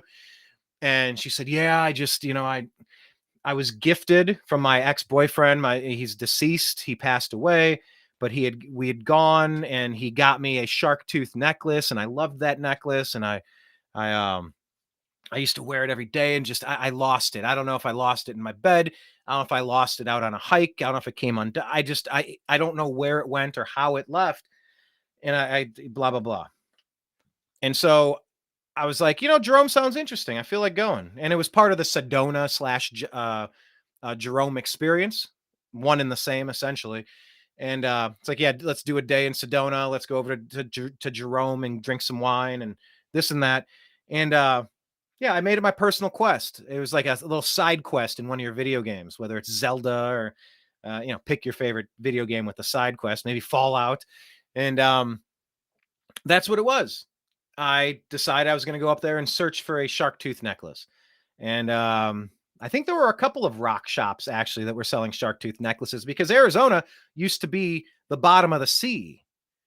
So there's a Tool song, Anima, Learn to Swim, See You Down in Arizona Bay. Now it's kind of based on a skit from Hicks, Bill Hicks. But yeah, I mean, when the Earth's axis shifts and the water sloshes in the pool, yeah, I mean, it's very likely, it's possible, it's understood that land will become water and water will become land, and things will shift and change. That on a fairly regular, consistent cycle, a geological cycle, if you go back and you look at the strata, you look at the kind of different delineations of time periods and sediment that had formed, you can kind of carbon date it and work your way back and figure out that different things had been in this area. So, as weird as it is to say that shark teeth are all over the Jerome, Arizona area, 12,000 feet above sea level. Now, maybe it's, at the bottom of that peak, but yeah, they had several rock shops. So I went into to many locations, but then I eventually found the shark tooth necklace, and I think I got her 3 of them. So the next time I don't know, I was just in a mood. I was having I don't know, like the story meant something, and I just kind of filed it away and kept it to myself. And then I came back for a haircut, and when we were done, I said, look, I got good news and bad news. And I said, the bad news is, I appreciate you, and I always tip, I do, I tip well. But I'm not going to be able to I'm not going to tip you money today. And she was like, huh, I mean, okay. And I said, well, but on the other side, I got you something. So I'm going to trade you. Oh, and I spent way more. What would I normally tip? $5-10? I don't know. Maybe me saying I tip well, but yeah, you could do 20% and above. And the haircuts are, pretty cheap there, $20 or something. So I tip, anything 5 and above is over your 20%. But yeah, I showed her. I got her 2 regular size ones and an extra large one, because I didn't know what size it was. I'm like, I'm just gonna guess. I said, so here. Oh, she got emotional. She was. It was. I have a hunch she may have told that story to other people, and I just think that was cool. It was a fun side quest for me, and it kind of, if only temporarily, it changed her day and perspective, and just sentimentality. I think was pretty cool with that. But yeah, I said, here's a big one in case you liked the big one, if that's what you had. Here's a smaller one in case it was a smaller one. And here's a third smaller one. So you can wear the big one, wear the little one. But this third one, you have to keep in your jewelry box, and you're not allowed to wear it. You can never lose it. just never again. So these two are to wear, and this one is so you always have a backup. I live in Louisville, Kentucky now, and please screenshot that. Tell me I'm taking my L's for Lizzo, for Louisville. But when it comes to bourbon, I like to collect bourbon. I like to trade bourbon. I like to sample different bourbons and gift bourbon. I like gifting bourbon. It's a neat currency. Bourbon is actually the only native United States spirit completely crafted in the United States. Now, whiskey is well, let me say this right. A bourbon is a whiskey, but only bourbons are made the way that bourbons are made. Not all whiskeys are bourbons. There's specific protocols. You have to store it for a specific amount of time in a brand new charred, like a virgin white oak barrel. There's specific protocols. There's a couple regarding the proof. How strong can it be? And it has to be corn. It has to be above a specific percentage of corn, and then you could kind of fiddle with it, but you can't go past a certain percentage. So it's very, very prim and proper. But the reason I bring that up is because I kind of have this thing with bourbon. It's hard to find the ones. It's hard to find certain brands of bourbon, which is what makes the collecting of bourbon so interesting. But it's hard to replenish. There's things like Weller, Eagle Rare, Blanton's, a lot of the Buffalo Trace brands, they're allocated. So they're rationed and they go out, and it's just, you got to be there on the right day at the right time. You have to know somebody. You got to talk to the manager and find out what day they're stocked on the shelf so you can get there at 7 a.m. and buy a couple bottles. Otherwise, you're going to have to pay double or triple on the secondary market. And it's like, I like that bourbon. I don't love it for double the price. Anyway, it's a whole thing, but I don't like cracking a fresh bottle unless I have a second full bottle behind it. So I don't want to sip on the Eagle Rare because I don't know the next time I'm going to have it. But if I get a second bottle of it, I'm like, oh, okay, now I can have some of this. Now I can enjoy it. Otherwise, it's like, oh, I'm only a couple sips away from finishing this bottle. I don't want to finish it, because one of my favorite things in life is to have people over. Blake's been over, Ford's been a lot of people, a lot of guests. But I have my bar, my home bar, and there's an infinity bottle. Cool thing about the infinity bottle, it's a glass decanter. And so every time you finish a bottle, you pour one shot and you put it into the decanter, the glass decanter. That becomes an infinity bottle. And it just kind of keeps mixing with what's already in there. And it never runs out, and it will always take on a different complexity. And I'm telling you, something about this process makes it smooth and really tasty. But yeah, the infinity bottle, it's a cool concept. It's a really neat concept. I encourage you to do if you're connoisseurs of the bourbon yourself. But yeah, it's always tough finishing a bottle. But I love the experience of someone coming to the bar, like Blake, for example, and point to a bottle. Let's go. And to sit there and sample it, to talk about it, and if we get to finish one, give them they get to pour the 1 ounce into the infinity bottle, and it's a whole neat ride. It's really fun. So I really enjoy that. I also like the vineyards of Maynard James Keenan and the process. He did an awesome documentary, Jocelyn and everybody else. If you haven't watched it, it's called Blood into Wine. Check it out. Watch it. It's a neat documentary. Maynard's a very interesting man, very driven, very capable, very qualified, he's a creator. If you were to give me, and here's my question of the day. I know Spotify always asks if I have a question of the day, and I always forget to, but here's a question of the day. We'll see if I remember in time to put it in the show notes when they ask me again. But if you were stranded on a desert island, you love this question, this premise, it's from antiquity, a question as old as time. If you were stranded on a desert island and you could only take the catalog of one musical artist with you, who would you take? Desert island, rest of your life, the entire catalog of a musician. Who would you take? I love this question, and I love the answers. And why? From that artist, like what's your favorite, what are your favorite works from that artist? My answer, And type your question in here real quick. Rest of your life, you can only listen to one musician. Their entire catalog of work. Who do you pick and why? I would go with Maynard James Keenan. Number one, we get 3 bands: Pussifer, A Perfect Circle, and Tool. I love, and Jocelyn, if you're not familiar, I don't remember if we've talked about this, but if you're not familiar with Pussifer, get the album Conditions of My Parole. And it's very Verde Valley. It's almost like a modern take on a, how do I say this? It's Conditions of My Parole by Pussifer is reminiscent of a modern reinterpretation of an audible spaghetti Western. And I mean, you have haunting songs. Dust Devil Swept You Away. It's Still Not Real. Ash and Urn and Silence. Talk to Me. My Recollection Is All That's Left of You. And a Swirling, Swaying About Me. Dust Devil Swept You Away.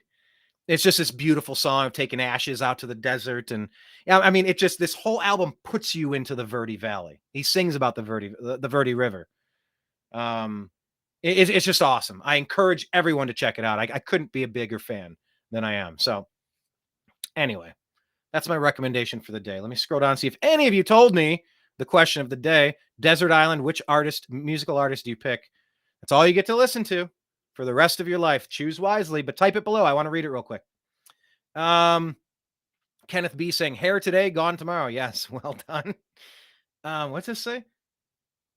Oh, okay. Tim's asking, where should I chill for dinner? Now, I will say, Timothy, if you're going to be going there for dinner, and that's awesome. Like, I don't know. Do you guys know each other? Or are you just meeting each other through this group? That's awesome if you're just meeting through this group. And it's also awesome if you know each other already. But if you're just meeting and going there just because we came together on the Agree to Disagree show, super rad. That makes me smile. I will say that I went to a place in Arizona after leaving Jerome. I don't remember how far away it was. I'm going to look this up right now just for you. The place was called... There we go. Found it. Okay, you can reserve it. This place is still open. Yes. I'm going to show you what this is. Since you're looking for recommended. Now, I don't know how far away. Maybe you could tell me how far away this is. It's a place called Congress. I think that's what's it. Congress, Arizona. That's awesome, since we were talking about Congress and their ineptitude today. This restaurant was so good. Nichols West. It's in Congress, Arizona. So I guess here, let me hang on. Map. Wait, what is it? Google Maps? Here we go. I want to see how far away Congress is, because I'm going to tell you about the best salad I ever had. It was beet and avocado with candied walnuts. Oh my God. It was one of the best things I've ever eaten my entire life. Here, with the directions. Let's see how far Congress away is. Congress is away. Congress, Arizona to Jerome, Arizona. Okay, well, if you're 2 hours away, it's an hour and 48 minutes southwest via Route 89, it's saying. So you go past Prescott, and you can't say Prescott, it's Prescott, apparently. That's what they tell me. Down to Peoples Valley, and then you end in Congress. It's an hour, 49 minutes away, 82 miles. So, I mean, it's a scenic drive. But it's a very unassuming restaurant.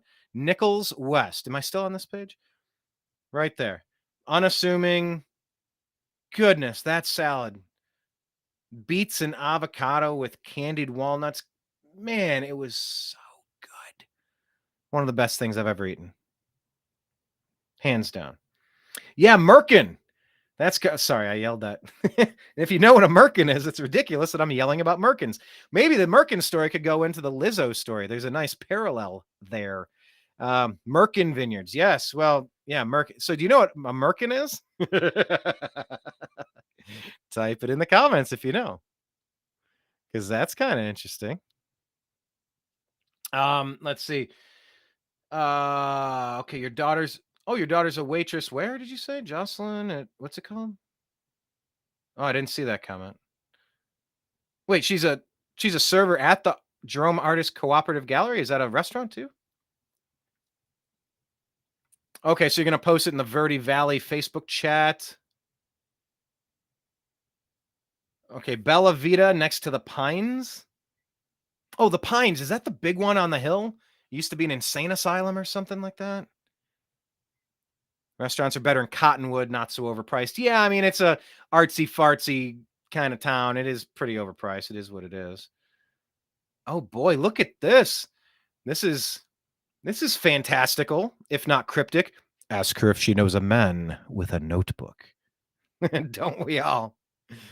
Okay, so you're going into the place with a notebook. I want to draw you. Jerome, if you want to. Jerome, if you want to. Jerome around the world. Oh, here's a... Okay, so that's pretty cool. That's funny. Jerome, if you want to. Kenneth, I wonder how your brain works. Like, all day are you doing this? Is it like... Have you seen 8 Mile? And it's like he's always writing, he's always writing, he's always writing and rhyming and rhyming and writing and rhyming. And it never stops. There's somebody on YouTube goes by the name Lil Little, like Lil Windex. White dude, looks like Eminem, raps like Eminem, and he writes some incredible rhymes with cool cadences. And it's just, he does these skits. But I guess kind of reading the comments, like, this guy, he does his own thing, but he did this series about what it's like a day in the life of Eminem. And it's like everyone around is like, shut the hell up. And he's rhyming and styling and trying and it's like, oh my God, stop. It's just because like it just kind of consumes him. But yeah, your jokes are funny. I love them. Okay. You're on your way to Verde Valley. Oh, you're new to the Verde Valley. Okay, so yeah, you do live there. Now I understand. Oh, that's cool. Used to be. I used to be a paranormal tour guide. One kid on my tour found a shark's tooth near the trailhead to Boynton Canyon. Yes. Thank you for validating. That's awesome. Spirit of Saint Hangover. Do you still do tours? Oh, she's retired, but she can point you in the right direction. Okay, great question. Have I ever made my own bourbon? I have made... Now, my brother was... rest in peace. My brother was a sommelier. So he had like the sniffer and the knowledge and the hands-on experience. I know he had made some wine. I think he made a Zinfandel at home. It's a whole process, as you know. Now, what I had done prior to my brother making that wine, I brewed beer. And I still have the kit. I just got to bring it out, clean it up. I got to set it up somewhere. I would love to get that going again and brew my own beer. It was great. I loved it. Different varieties. I think I made a blueberry ale. Good. But yeah, so I would need charred oak. I would need to distill corn, maybe a little bit of rye, maybe a little bit of wheated if I want to go wheated bourbon. Now I was gifted an awesome gift. It's this bourbon barrel, and you get to pour a neutral spirit in there, like a vodka or like a Everclear or something like that. And then it is a charred bourbon barrel stave, and it absorbs the flavors and it brings it out. And now it's a pseudo way of making bourbon. It's not quite the way to do it, but it was an awesome gift, and I did do it. And thanks for the reminder. Maybe I will set it up, pour another bottle in, then you got to let it age, and then you have to rotate it, and then you got to taste it and see when it's matured. So I might actually do that again. Thanks for the reminder.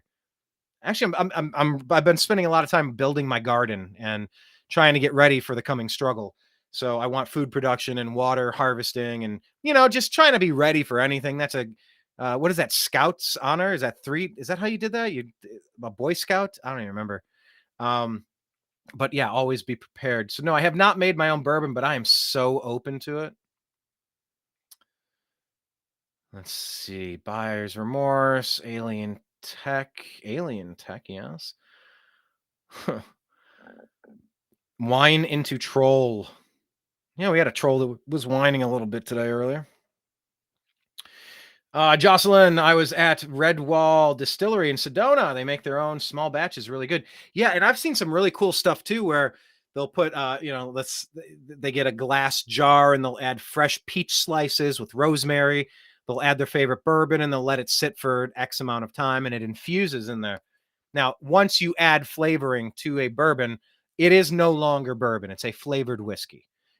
Bourbon has to be just the key ingredients. This percent of corn, you can add a couple of these things, these other grains, but no flavors, none of that. But yeah, I would try a small batch bourbon for sure. All right, Jocelyn saying that looks awesome. Blanken Jones, okay. That sounds awesome, Brian. I'll look for it. Please do. Verde Valley, Verde A. Everything is frequency and vibration. Yeah. What is Verde A? What is that? You said that twice. Verde A. 432.081 hertz. Verde A. Okay, here we go. Now we're getting to the comment section. This is what I was waiting for. Thank you. Jocelyn says, if she had to pick an artist on the desert island, who would she go with? The rest of her life, only one artist. Cream. Cream's cool. Cream's neat. Cream's good. Tim's buying land in the Verde Valley. Good. Maybe I'll do that. Maybe I'll go out to the desert. Blanken Jones or satin jackets. All right.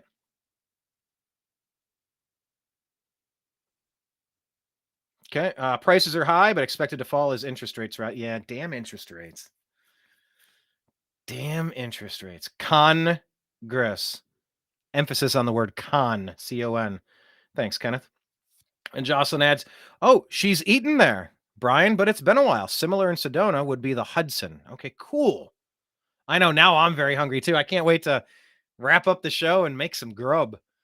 I made way too much rice several days ago. So literally every meal, maybe not every meal, but every day I'm eating usually more than one serving of rice with something. I put some tomato and red pepper, roasted red pepper soup. And then I added some chicken to that, salt, pepper, basil, oregano, maybe sofrito blend. I do love cooking a lot. My figs are coming in. I can't wait to do something with the figs. Yeah, now I'm very hungry. You grow beets. Yeah, I grew a little bit of beets, and my neighbor took them. It was like I was watching them, raising them, watching them, rooting for them, put a garden in. I was so excited, and I was like, all right, I'm going to harvest those the next day. I went back, and the neighbor, Lorenzo, harvested them. I was like, you got to be kidding me, man. Oh, okay. There you go, Jocelyn. That's awesome. Her daughter works at Merkin part-time when she's not in studio. That is so cool.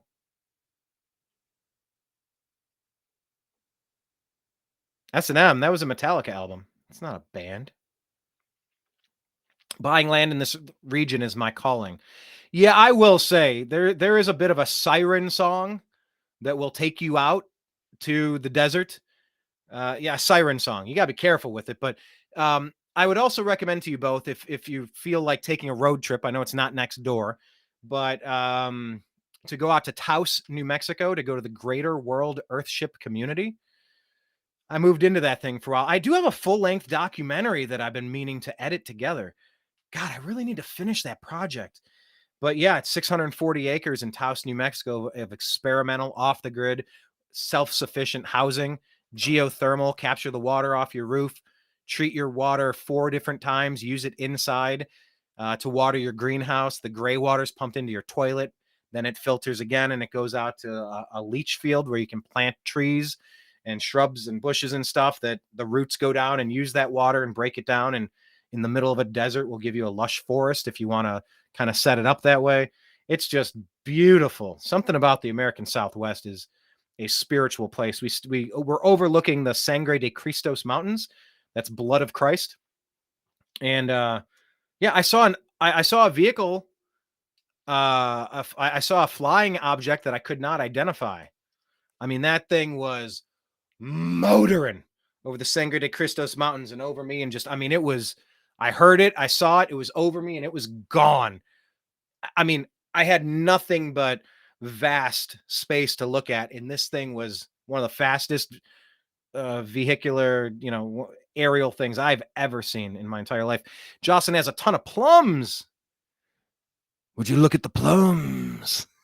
Have you seen that with Will Ferrell? Go on YouTube, type Will Ferrell plums. You will not be disappointed. See the blooper. Look up the blooper reel for plums Will Ferrell. God, is that funny? I got to kind of hang out with Craig Robertson, the other actor in that scene, the dude from The Office. And we were throwing a football around for an hour or two, but yeah, he's in that scene and he's trying to not break character. And the scene is so funny. It took so many takes to get the scene right. Check out my plums. I'm not going to, it's hilarious. If you know, you know. Oh man. Kenneth found a dropped grape under the fridge once. Wine? Yes, wine. Buy land. Give it to my children. Yeah, well. Yeah. No, the only concern about the American Southwest is how we're being invaded right now. There's so much going on in those bottom states. Simplicity is divinity. Yeah, there's truth to that. No, I haven't eaten rice over ice, but I used to have a delicacy with my father, and it was, he was a gumbo cook insofar as we would open the fridge up and go, what do we have as leftovers that need to be eaten today? Ready then? I'm going to take some of this, I'll mix this together, and you make a gum, and then you add to it, and then you kind of add additional ingredients, but you're trying to use up what you have. But yeah, I mean, we would often have rice with milk and sugar and cinnamon. Oh, so good. And there's variations of vanilla and things you can add there, but it's so good. Dreamer grows figs too. Awesome. Tell me, give me tips. I need fig tips. And your figs have fallen? My figs are all coming in right now. But then I have 3 other branches going straight up. I thought the plant was dead, so I trimmed it back, and it went from 0 to, it's probably 8 feet now. But 3 of the 4 stalks are not producing fruit. Do I need to cut those off? I don't know what to do. This was gifted to me, and I'm like, I also bought some bags to cover over the top, kind of like put condoms over top of the developing figs to kind of keep them from the birds and the squirrels and the birds and the bees and the rabbits and the pretty little thing called love, or how the song goes. Trying to see his comment here. What's going on? Your figs have fallen. That's a great phrase. That's stuck in my head now. What is the 369 Tesla writing exercise? Yeah, I don't know, Kenneth. Changing it from UFO to UAP. How about no? Okay, Timothy knows. My plums. Hang on. Let me, you know what? I love that we're having a little extended moment here. We're in overtime. Thanks for staying with me in overtime. Honestly, I can't talk politics all day. It's maddening. Here we go. Oh, this is so funny. Am I going to get doxxed for this? Not doxxed. I'm going to.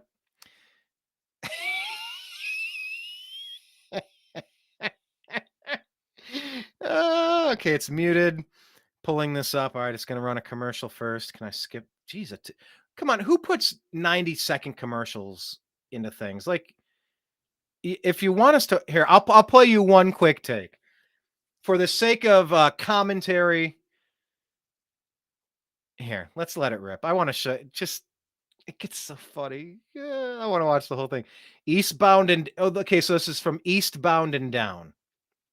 Yeah, I've never watched it other than this clip. Retired. Really? Can you feel the tension? Can you feel the tension? Also, Will Ferrell's character reminds me of my friend Brandon's father. A lot. This in the air right now? I know I can.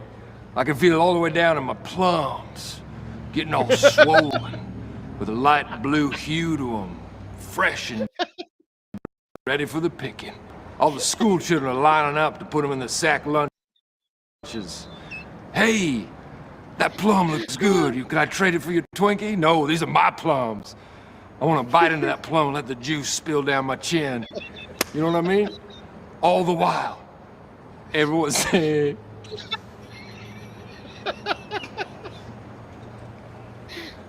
I want the juice to spill down. Okay.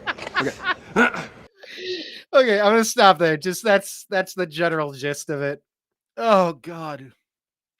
Oh, I needed a good laugh today. I'm gonna watch the rest of that clip, and I hope the rest of you do as well. God, that's awesome. That felt good. It's so funny. My guitar player actually got to work with Will Ferrell in Blades of Glory. He's up there. He's one of the other ice skaters because he was a hockey player, so he's a good skater. So he got to be an extra up on the podium with Will Ferrell and the dude from Napoleon Dynamite. Jocelyn sang that same siren song. Yeah, say that 7 times fast. Say that same siren song 7 times. That same siren song will kick out those not aligned with the energies here. They say if you make it 5 years in Sedona, you'll be here for a long, long time. If not, Sedona will be a springboard out. Well said. And I said the same thing about Los Angeles. Very few, I mean, not very few, but yeah, very few people that I knew lasted. Now, from my group that went out there, yes, 2 of my bandmates have passed away. That's so weird to think about. We're still young. But my brother and Sean have passed, drummer and guitar player. But yeah, so Dave, our guitar player, he stayed out there. He's still there. Met up with him a few months ago. By the way, I did an interview on our YouTube channel. Check it out. I do like a 3-hour sit down with Anomaly. If you know Anomaly, AJ, we met up at the NAM convention for the 2nd or 3rd time. And we had a really interesting conversation about Trump, DeSantis, 2024 election, all that jazz. But yeah, so Dave lasted. He's there, and Melissa, who we went out there, is there. Went out there with, is still there. But a lot of people, they don't make it very long in Los Angeles. Like a year.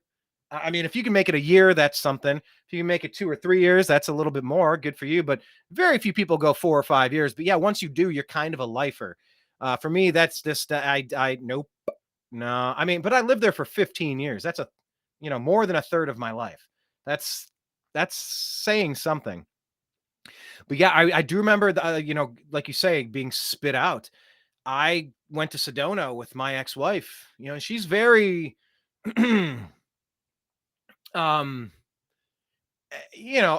very spiritual, more earth religion bound, druidic and,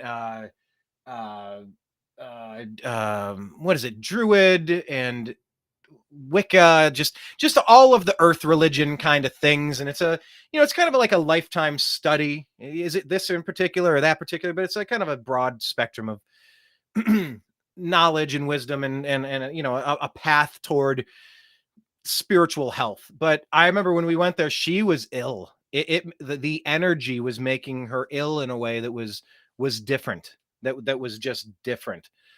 And it was heavy for her. And yeah, I went, we hiked the dome. Yeah, wait a minute. Check. Oh, I've had this here the whole time. I charged this up in the supermoon the other day. I keep this here in the studio. So here on the back, this is something that her and I sent to my brother, Chris. It said, Chris, we found this stone for you while visiting Sedona on our Southwest tour. I guess this was 2010. On a visit to Bell Rock, we allowed it to sit on the sun-baked Arizona Red Rocks and absorb the energy from one of the strongest vortex locations in Sedona. We made this photographic information sheet for you. Hope this stone serves you well on your current and future journeys. And it says, ruby zoisite. Photographed here at the Bell Rock in Arizona, Sedona. This stone is a combination of ruby and zoisite. Ruby is a strong firestone. Maybe that's what's going on. I'm doing this show and this thing's like sitting right here at my torso, and I'm getting fired up sometimes doing these shows, but okay. So ruby is a strong firestone that focuses on the heart chakra. It can awaken passionate emotions. Yes, I am feeling some passionate emotions when I do the Agree to Disagree show. And it was right around this time that I created the New American Media. I then went to, wow, this is such an interesting show today. I'm so glad I continued. But yeah, I went to the Greater World Earthship community in Taos, New Mexico, and I had a spiritual awakening in the Sangre de Cristos Mountains, Blood of Christ Mountains. It's one of the longest continually inhabited areas in the United States. The tribal people that have land there, I mean, it dates back. The reservations are legit. I actually got to go behind the scenes, which was really neat because what was her name? Michelle?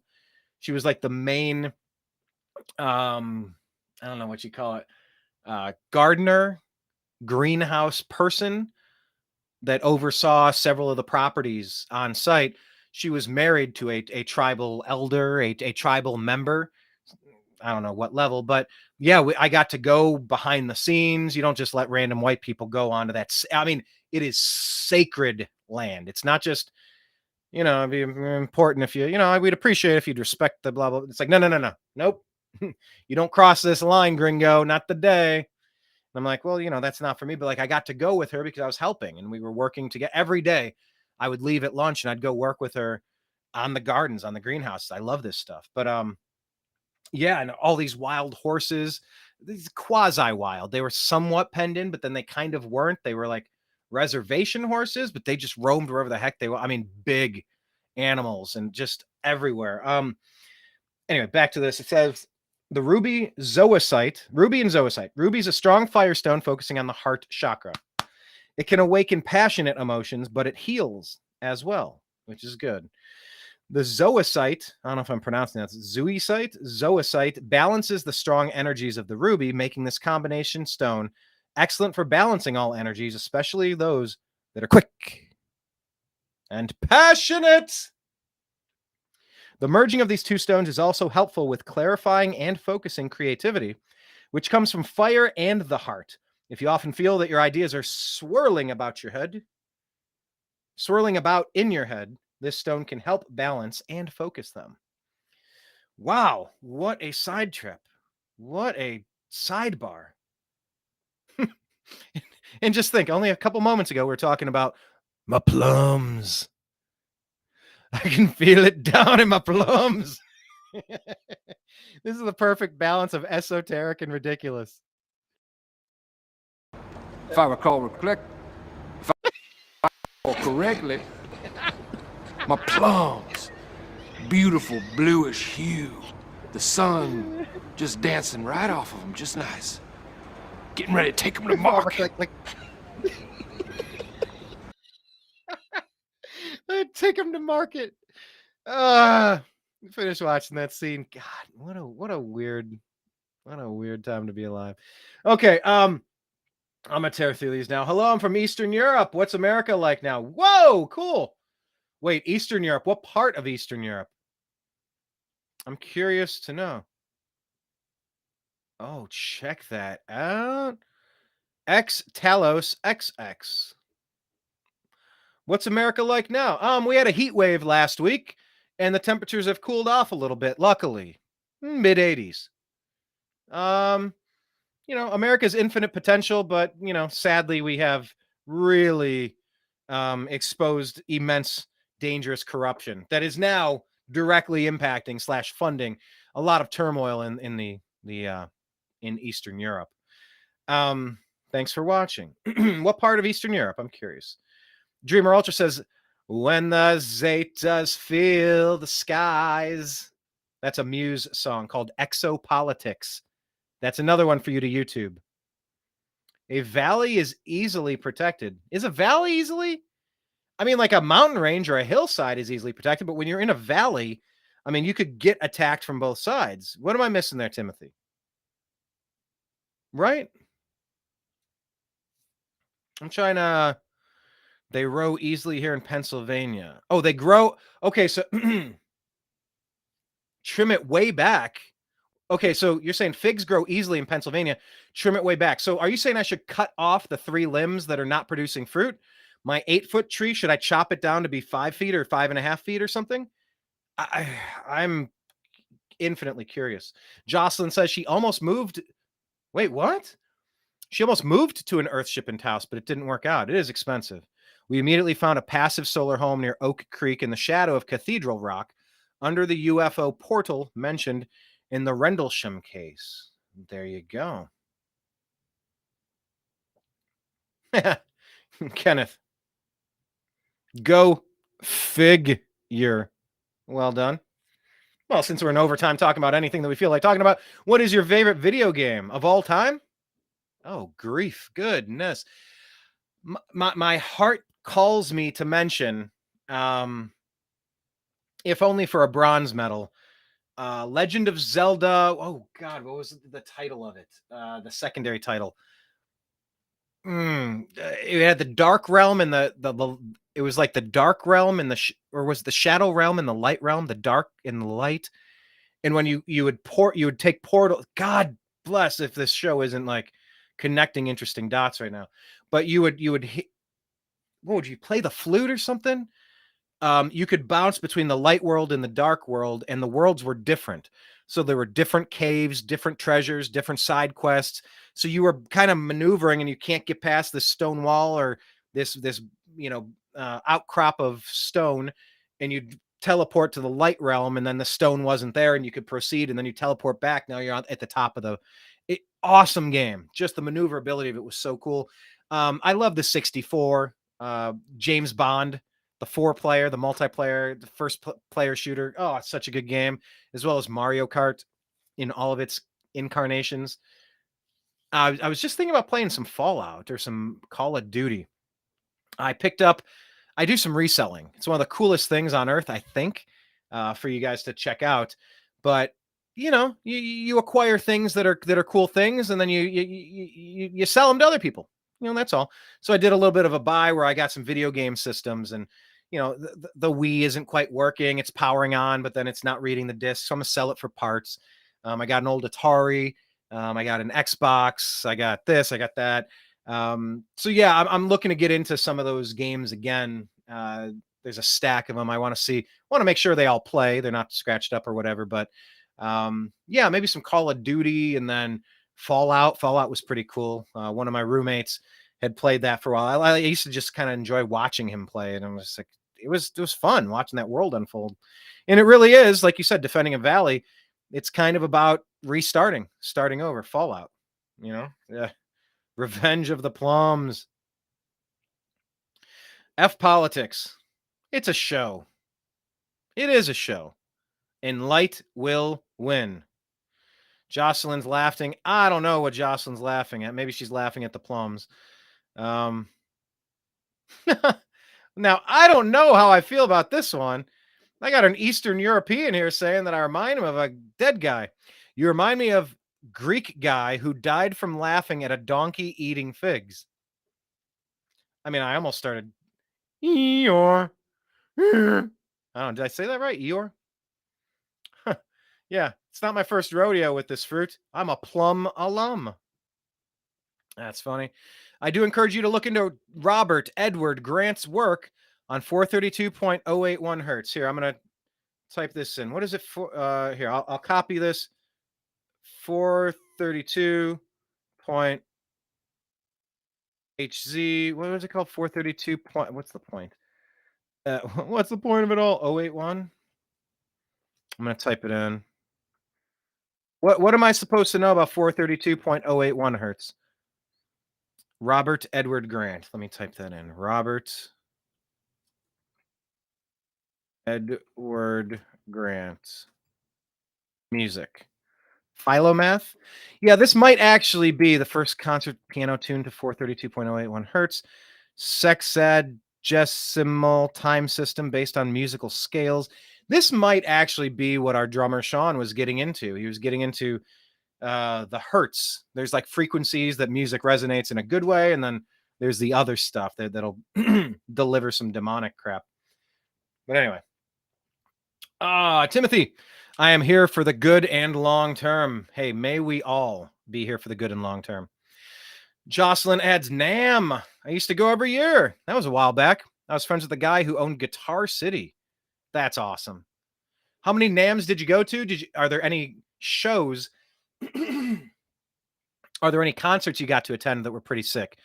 Some of my favorites were an acoustic show at an upstairs cigar bar in Nashville for Summer NAM. That was Seven Dust. It was awesome. Oh, geez. I mean, we saw at the Gibson Custom Shop, we saw Ted Nugent shoot a flaming bow, pulled out a bow and arrow and shot a flaming arrow into a stuffed effigy of Saddam Hussein at the beginning of the second Iraq conflict. That was wild. I mean, we saw Brian Setzer, Megadeth. Geez, that day I met Bono from U2. That was one of the weirdest experiences of my life. I'm 80% certain I don't know. Maybe I'm 50-50 that I met an impersonator or I met the real Bono. I really can't tell, but it was so weird. It was very memorable.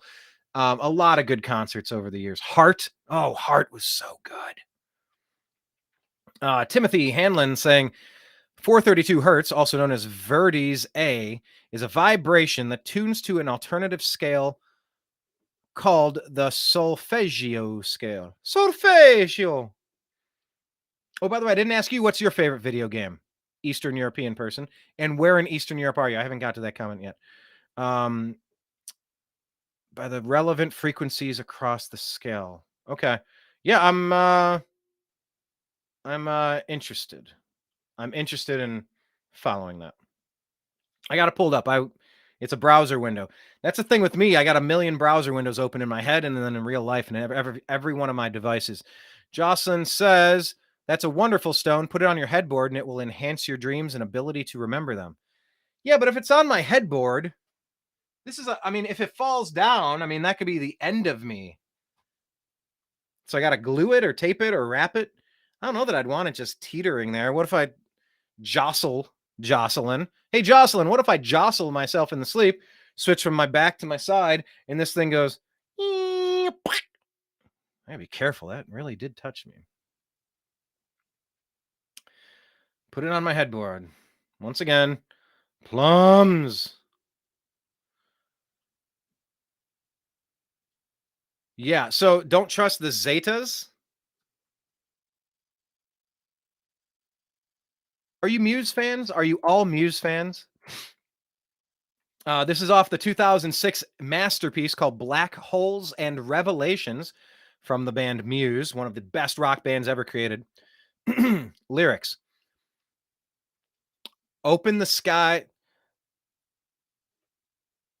I'm trying to remember. I was going to start singing it, but we don't need that right now. Open the skies over me. I am waiting patiently. I'll wait for a sign.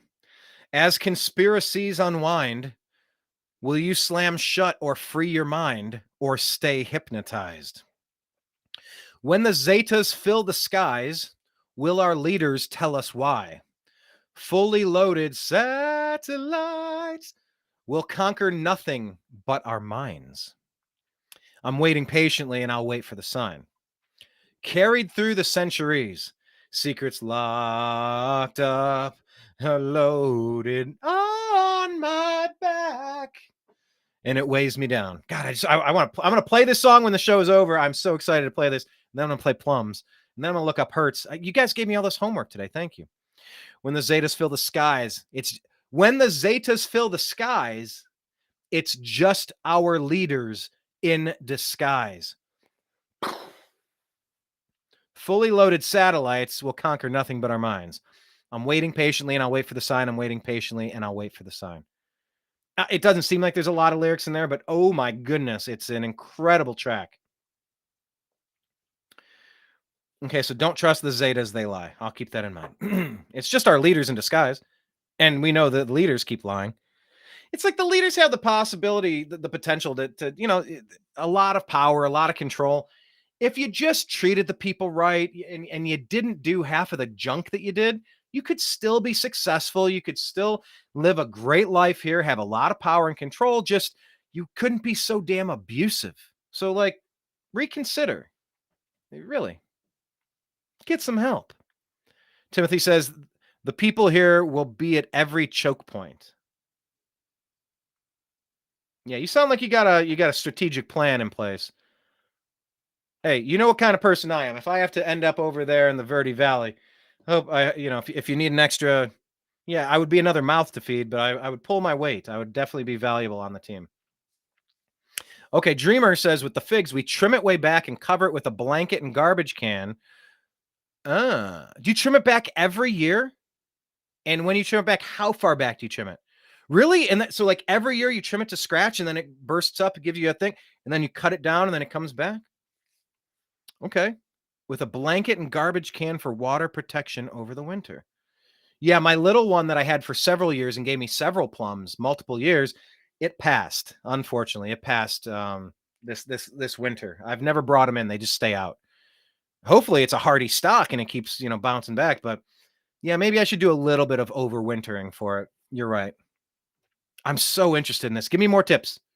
More tips, please. The Verde Valley locals here are impeccably self-sufficient. Yeah, you have to be. It's an arid desert. The Sims, starring us. Yeah, I mean, we really are the main characters in. Oh, is that your favorite video game, The Sims? Or We Are the Sims? I mean, what's the difference, really? Timothy, man has survived every calamity for millions of years in this region. Yeah. Research the research the ant people. The ant people are very interesting. Those are the Hopi, right? And the giant spider webs in the skies. Yes, thanks, Kenneth. Yes, I have connected the dots between the Xbox conversation and the ex-wife conversation. I'm not going to make any jokes. Figs? Is that what Eric Swalwell has? Maybe Swalwell has figs on his property. Oh, he's the Democrat who's been banging a Chinese spy for a long time, and he still was allowed to sit on the House Intelligence Committee. House Intelligence Committee, I think. Congressional Intelligence Committee. Yeah, completely blackmailed and bribed and compromised and traitorous, really. Your point is the Verde Valley is fertility and Verdier. Verdier is the frequency 432 hertz, not 440. So 440 is the crappy frequency. That's the one that Hollywood likes to put out their demonic crap with and infiltrate our minds.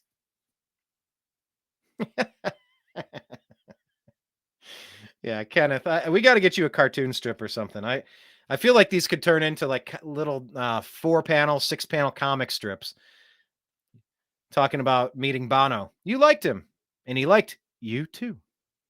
Oh, it was so weird.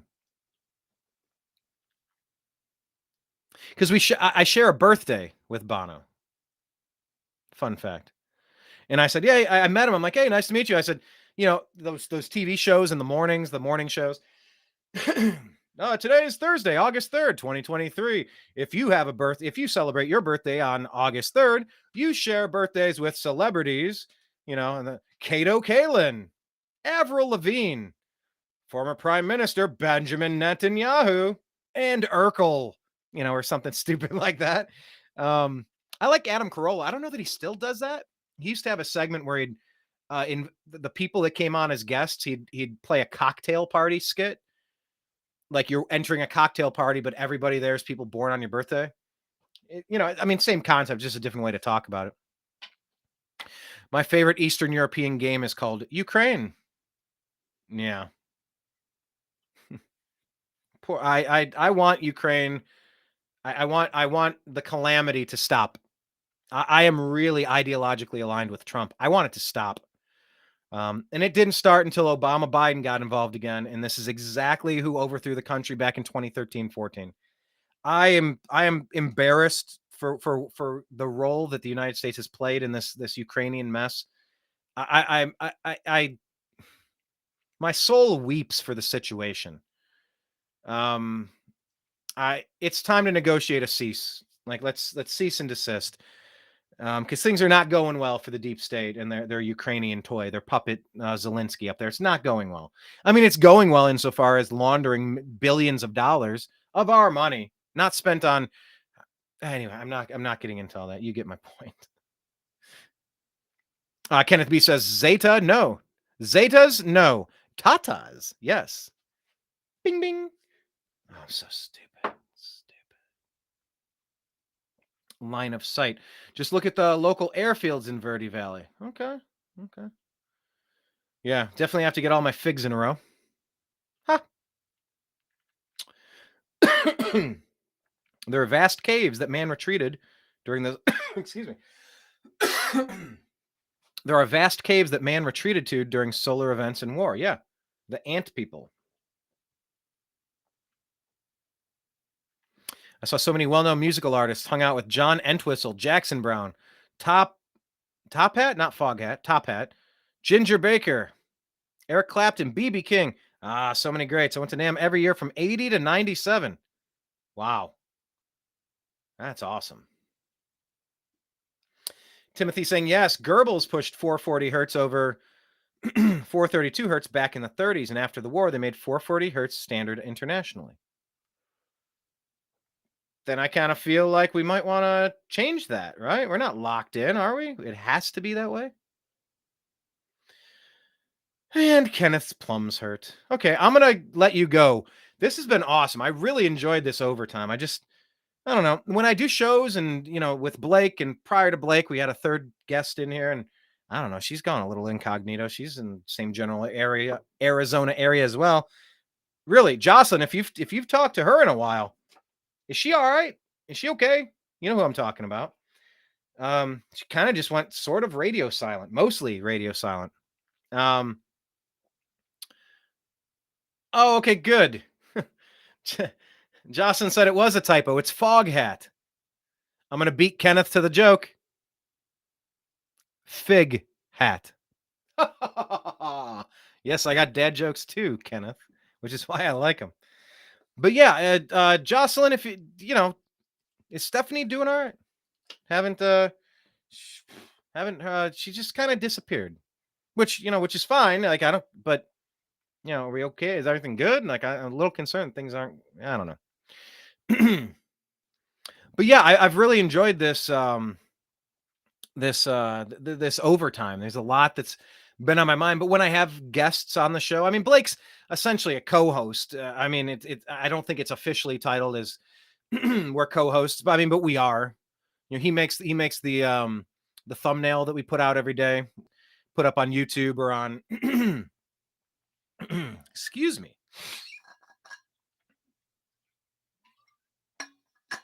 Too much talking. But yeah, Blake makes the thumbnail that we put out on.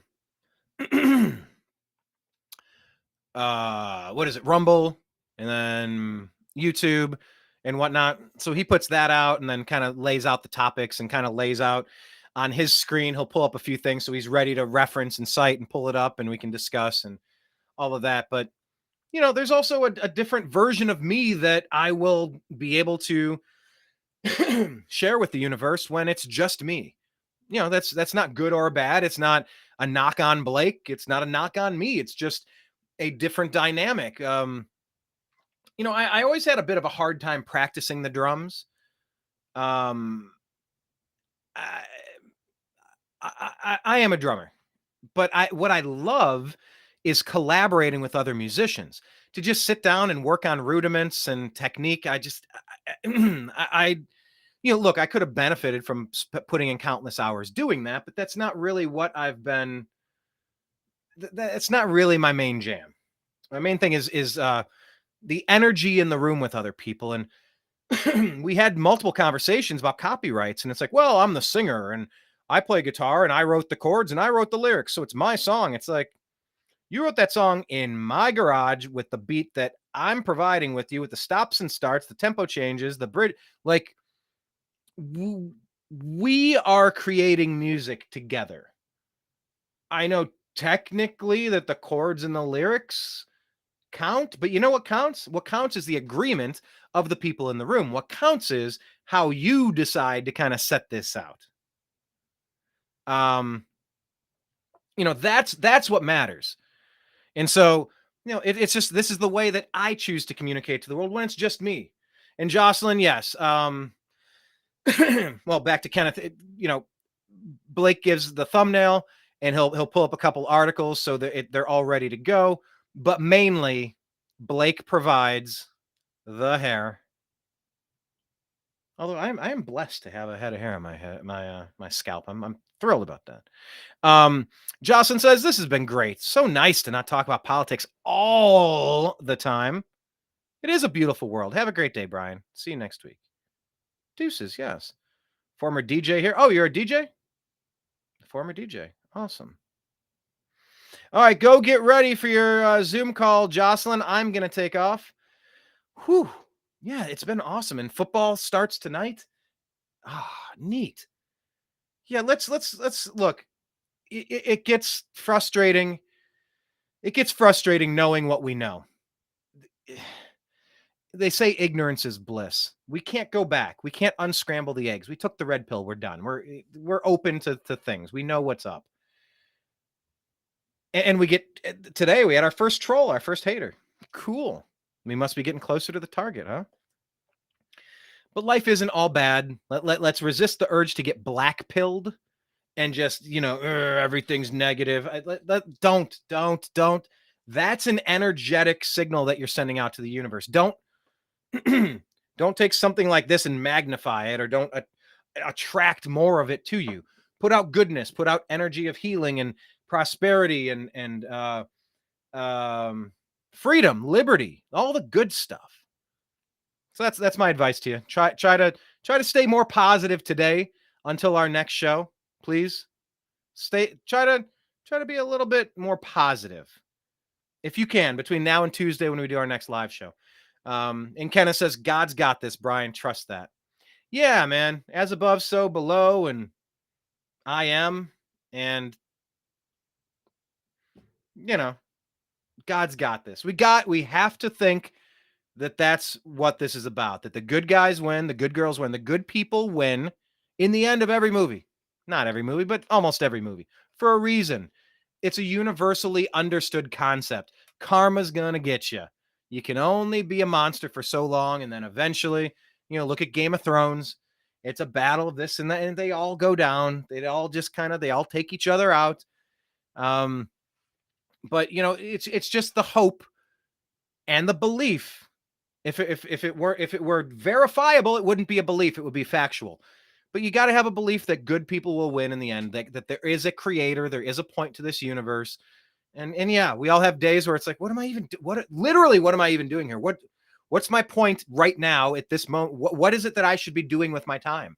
Time is finite. I don't have an unlimited amount of hours, days, weeks, months, and years, or decades to accomplish an infinite amount of dreams. My brother was one of the most interesting, talented people you would ever hope to meet. Ever. Amazing musician, an NRA certified instructor, a sommelier. I mean, just the things he had accomplished. Oh, here's something fun. Here, I'll show this to you since we're talking about it. This here is my brother.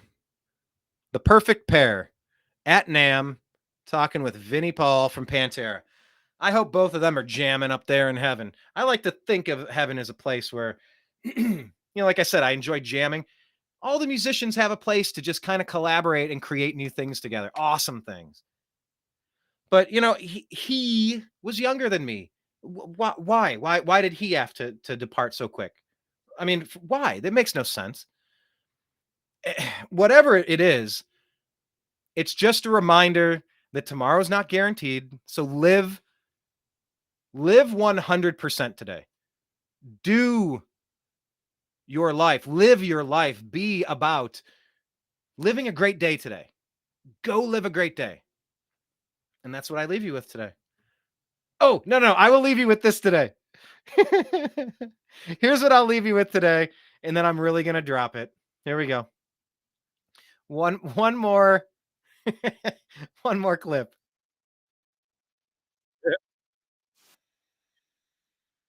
feel it down in my plum. Now the background actor's laughing. Down in plums. They're getting a nice bluish hue. Getting ready to take them to the farmer's market. Special 2 plums for 1.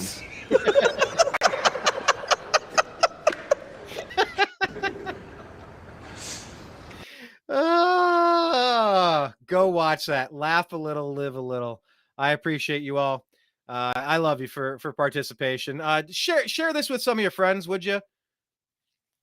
Share some of this with your friends. We need to boost our numbers everywhere. We need common sense, wisdom, levity, introspection, esoterical searches for the meaning of life. I want to cover more than just politics, but it's just as things are burning, it you know. Hey, I'll get to laughing about plums a little later. I'm concerned that psychopaths might be planning a false flag nuclear event to kind of drag us into World War III. And I'm here to say that, you know, I want to stop the pain and suffering that could potentially be inflicted on that cataclysmic timeline. I will not just sit by and pretend that's not a possibility, because it is. And it must be resisted. So we need all of you to participate. So here's what you do. We need you to follow The New American Media and the Agree to Disagree show on all the platforms. On Twitter, we're at American_media_, at American_media_. On Truth Social, we are The New American Media. On X Twitter, we are, I told you that, at American_media_. I said Twitter still, didn't I? Rumble, The New American Media. Spotify, The Agree to Disagree show. YouTube.com/TheNewAmericanMedia. We have 1,300 videos up there from 12 years. That's roughly 100 something videos per year. Subscribe and watch, sift through that. Go to TheNewAmericanMedia.com. If all our other sites are taken down, that will be our central location. We will never stop creating content. Facebook, we have a private group. Facebook group is awesome, but I keep it private, and maybe that's what keeps it awesome.